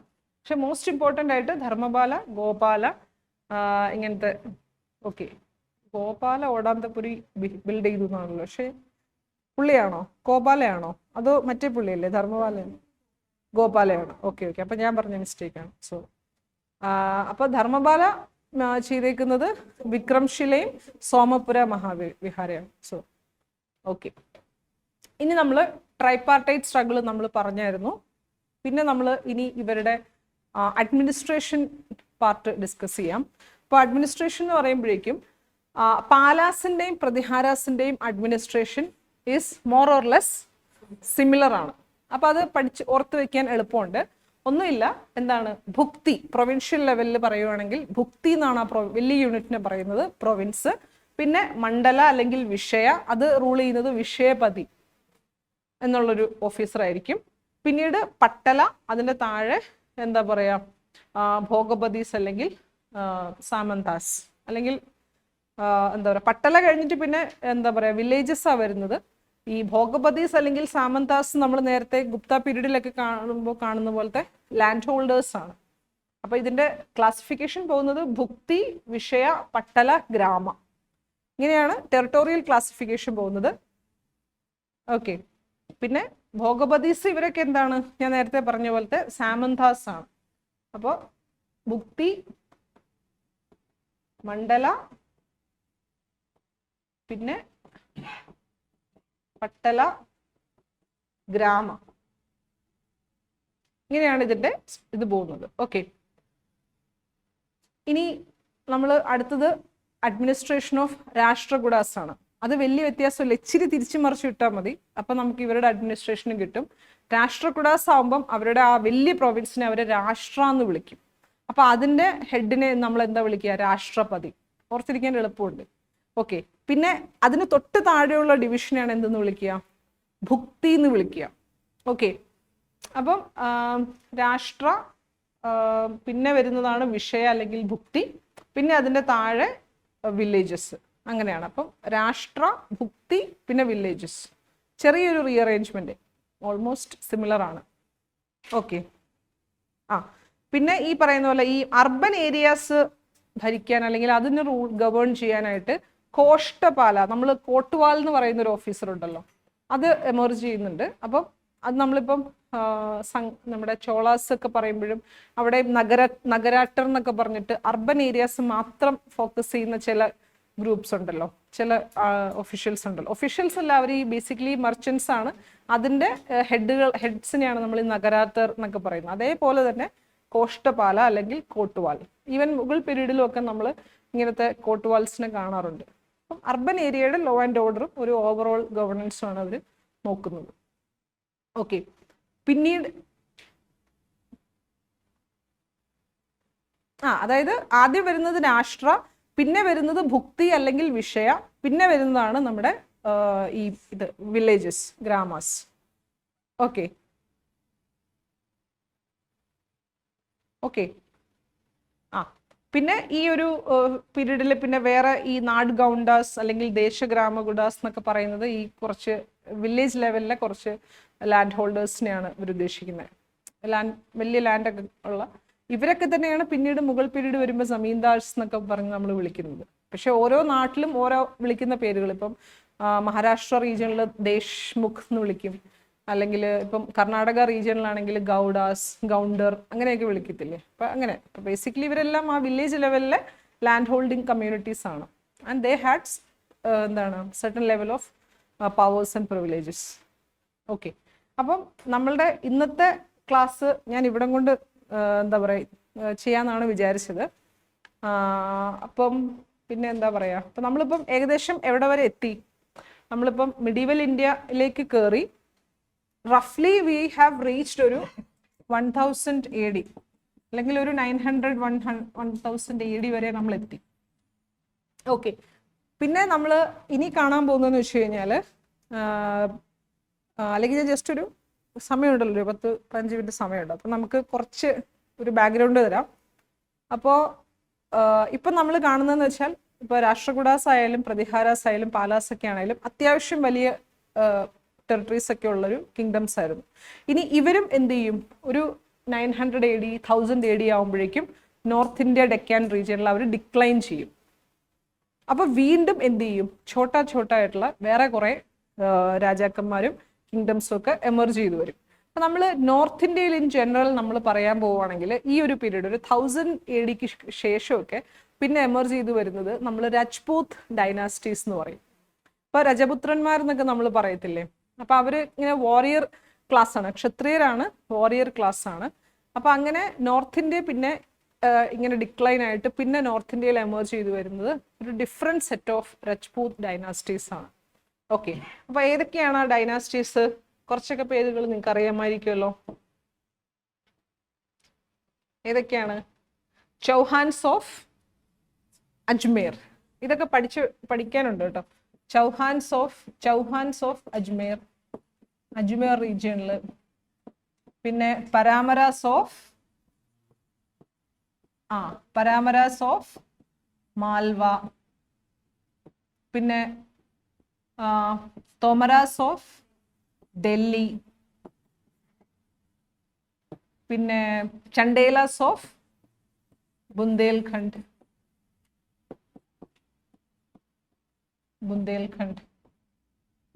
പിന്നെ എന്താണ്, നമ്മുടെ സോളങ്കീസ് ഉണ്ട്.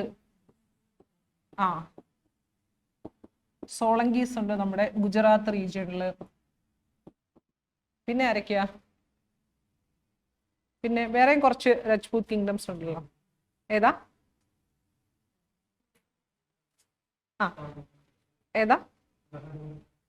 ഗഹഡാവലാസ് ഓഫ് കനൗജ്. കാലചൂരീസ് ഓഫ് ജബൽപൂർ അല്ലെ, കനൗജ്.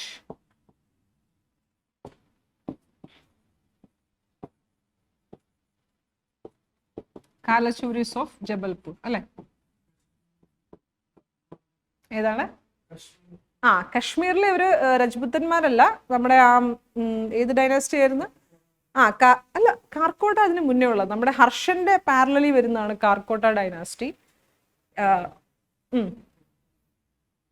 ഉത്പല ഡൈനാസ്റ്റി ഇതിന്റെ പാരലാണ്. അത് പക്ഷേ രജ്പുത്സ് അല്ല. കാശ്മീർ റീജിയനിലേക്ക് രജ്പുതന്മാരില്ല. കുറച്ചുകൂടെ നമ്മുടെ രാജസ്ഥാൻ, മധ്യപ്രദേശ്, പാർട്സ് ഓഫ് ഗുജറാത്ത് ഈ റീജിയൻസിലൊക്കെയാണ് രജ്പുത് ഡൈനാസ്റ്റീസ് ഉള്ളത്. ഓക്കെ, അപ്പം ഇനി നമ്മൾ റഫ്ലി ഒരു ബാക്ക്ഗ്രൗണ്ടാണ് തരുന്നത്. അപ്പം ഈ നമ്മൾ നേരത്തെ കണ്ട പാലാസ്, രാഷ്ട്രകൂടാസ്, പ്രതിഹാരാസ് ഒക്കെ ഡിക്ലൈൻ ചെയ്തതിന് ശേഷം പിന്നീട് അങ്ങ് ചിതറി പോവുക, ചെറിയ ചെറിയ പ്രിൻസിപ്പാലിറ്റീസ് ആയിട്ട് അങ്ങ് മാറുവാണ്. അപ്പം അതാണ് ഞാൻ പറഞ്ഞത്, നമ്മുടെ അജ്മീർ റീജിയൻ, നമ്മുടെ രാജസ്ഥാന്റെ കുറച്ച് പാർട്സ് ഒക്കെ ആരായിട്ട് മാറും? ചൗഹാൻസ് എന്ന് പറയുന്ന ഒരു ക്ലാൻ അത് ഭരിക്കും. പിന്നെ പരാമരാസ്, മാൽവ റീജിയൻ, മധ്യപ്രദേശിന്റെ ഒക്കെ പാർട്സ് ഉള്ള മാൽവ റീജിയൻ പരാമരാസ് വരും. ഡൽഹി ആൻഡ് അതിന്റെ സറൗണ്ടിങ്സ് തോമരാസ് വരും. പിന്നീട് Chandelas of Bundelkhand region again നമ്മുടെ പാർട്സ് ഓഫ് മധ്യപ്രദേശ്, ഉത്തർപ്രദേശിന്റെ ഒക്കെ ആ ഒരു ഡ്രൈ റീജിയൻസ് ആണ് ബുന്ദേൽഖണ്ഡ്. പിന്നെ സോളങ്കീസ്, ഗുജറാത്തിന്റെ സൈഡിൽ സോളങ്കീസ് വരും. ഗഹദാവലാസ് ഓഫ് കനൗജ്. പിന്നെ നമ്മുടെ Kalachuris of Jabalpur. Jabalpur is again in Madhya Pradesh, ആ ഒരു പാർട്ടാണ്. അപ്പൊ ഇങ്ങനത്തെ കുറച്ച് ചെറിയ ചെറിയ ഡൈനാസ്റ്റീസ് ആയിരിക്കും പിന്നെ അങ്ങോട്ടൊരു ഏകദേശം ഒരു നമ്മുടെ ഡൽഹി സുൽത്താൻമാരൊക്കെ വരുന്നത് വരെ. അപ്പം ഒരു കൈൻഡ് ഓഫ് ഒരു എന്താ പറയുക ഒരു അപ് ടു ഒരു 13th 14th സെഞ്ചുറീസ് ഒക്കെ വരെ ഈ ടീംസ് ആയിരിക്കും നോർത്ത് ഇന്ത്യയിൽ ഇങ്ങനെ ഭരിച്ചുകൊണ്ടിരിക്കുന്നത്. അപ്പൊ അതിനുശേഷം പിന്നെ നമ്മുടെ ഡൽഹി സുൽത്താൻമാർ വരും. അപ്പോൾ ഒരു എന്താ പറയുക ഒരു 12th സെഞ്ചുറി ആകുമ്പോഴേക്കും ഡൽഹി സുൽത്താൻമാർ വരും. അപ്പൊ അവര് കുറെ പേരൊക്കെ ഇവരെ കോൺക്വർ ചെയ്ത് കീഴടക്കും. പിന്നീട് കുറെ കൂടി കഴിയുമ്പം ഇവരുടെ പവറൊക്കെ അങ്ങ് ഡിക്ലൈൻ ചെയ്യും. പിന്നെ ഇവരൊക്കെ ഡൽഹി സുൽത്താൻമാരോടൊക്കെ ഇവരുടെ സുസൈറൻറ്റി ഡിക്ലെയർ ചെയ്യും. പിന്നീട് അതിനുശേഷം നമ്മുടെ മുഗൾസ് വരും. അഗെയിൻ അപ്പോഴും കുറെയൊക്കെ ഇവർക്ക് ചെറിയ ചെറിയ പവേഴ്സേ ഉള്ളൂ, പക്ഷേ under the overall control of Mughal kingdom ആ ഒരു സെറ്റപ്പിലേക്ക് മാറും. ഓക്കെ, അപ്പം ഒരു നമുക്ക് റഫ്ലി പറയാൻ പറ്റുന്നതെന്ന് വെച്ചാൽ ഒരു 12th സെഞ്ചുറി ഓൺവേർഡ്സ് നോർത്ത് ഇന്ത്യയിൽ മുസ്ലിം റൂള് സ്റ്റാർട്ടാവും റഫ്ലി. അപ്പം നമ്മുടെ എന്താണ് ആദ്യം സ്ലേവ് ഡൈനാസ്റ്റി വരുന്നു. പിന്നെ അങ്ങനെ നമ്മുടെ ഡൽഹി സുൽത്താൻമാർ 1 by 1 എസ്റ്റാബ്ലിഷ് ചെയ്യുന്നു. പിന്നീട് ഇമ്മീഡിയറ്റ്ലി അതിനുശേഷം നമ്മുടെ മുഗൾസ് വരുന്നു. അപ്പം പിന്നീട് അങ്ങോട്ടൊരു കുറേ അധികം സെഞ്ചുറീസിലേക്ക് എന്താണ് it is going to be the Muslim rule in north India. പിന്നെ പാരലലി നമ്മൾ സൗത്ത് ഇന്ത്യയുടെ കേസ് പറയുകയാണെന്നുണ്ടെങ്കിലോ ഇതൊക്കെ ഈ ഇനി ഇതിനു ശേഷം ചോളാസ് പാണ്ഡ്യാസ് ഇവരൊക്കെ എമേർജ് ചെയ്ത് വരും. ഇവരും ഡിക്ലൈൻ ചെയ്ത് കഴിയുമ്പോഴേക്കും പിന്നീട് വിജയനഗര എംപയർ ഒരു പ്രോമിനന്റ് എംപയർ ആണ്. അതിന് പാരലലി ഒരു മുസ്ലിം സുൽത്തനേറ്റ് ആയിട്ടുള്ള ബാമണി കിങ്ഡം വരും. പിന്നീട് ബാമണി കിങ്ഡം സ്പ്ലിറ്റ് ആയിട്ട് 5 ഡെക്കാനി സുൽത്തനേറ്റ്സ് വരും. അങ്ങനെയാണ്. അപ്പം ആ കാര്യങ്ങളായിരിക്കും നമ്മൾ ഇനി അടുത്ത ക്ലാസ്സിൽ കാണാൻ പോകുന്നത്. അപ്പം നിങ്ങൾ ഏകദേശം നോക്കിയിട്ടൊക്കെ വരുവാണെങ്കിൽ നമുക്കൊന്ന് ഡിസ്കസ് ചെയ്ത് ഏതാണ് എടാ ഇപ്പൊ ലാസ്റ്റ് പറഞ്ഞാണോ? ലാസ്റ്റ് എഴുതിയതോ? കാലച്ചൂരീസ് ഓഫ് ജബൽപൂർ കേട്ടിട്ടില്ലേ? നിങ്ങൾ പഠിച്ചു കാണുമല്ലോ, കാലച്ചൂരീസ് ഓഫ് ജബൽപൂർ അല്ലേ?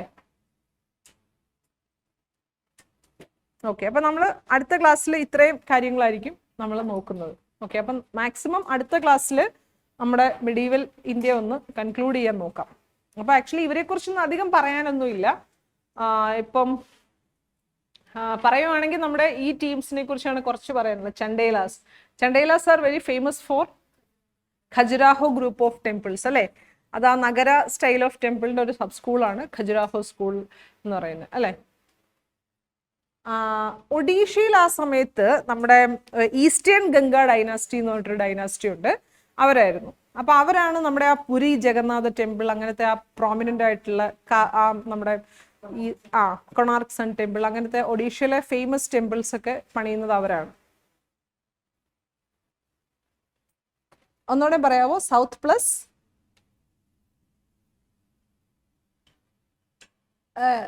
ഏതാ നീ ചോദിച്ചേ? ഹൊയ്സാല ടെമ്പിൾ ആണോ ചോദിച്ചേ?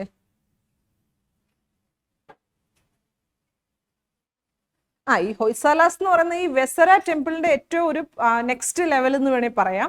And it has both elements of Dravida and north Indian അല്ലെങ്കിൽ നഗര സ്റ്റൈൽ. പിന്നെ ഒരു പരിധി വരെയൊക്കെ അതൊരു യുണീക്ക് സ്റ്റൈലായിട്ടും പറയുന്നവരുണ്ട്. ഒരു ഹൊയ്സാല സ്കൂൾ എന്ന് തന്നെ പറയുന്ന ഒരു ഐഡിയ ഉണ്ട്. അപ്പൊ ബേസിക്കലി പക്ഷെ അതിന്റെ അൾട്ടിമേറ്റ് ഇൻസ്പിറേഷൻ വരുന്നത് ഇതിന്റെ കോമ്പിനേഷനാണ്. നഗര ആൻഡ് ദ്രാവിഡയുടെ ഒരു കോമ്പിനേഷൻ ആയിട്ടാണ് ഹൊയ്സാലാസ് വരുന്നത്. കുറച്ച് ദിവസം മുമ്പ് ഇച്ചിരി ഉറക്കെ പറയാവോ?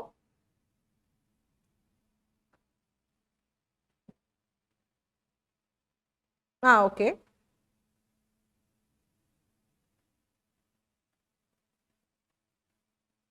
ഓക്കെ.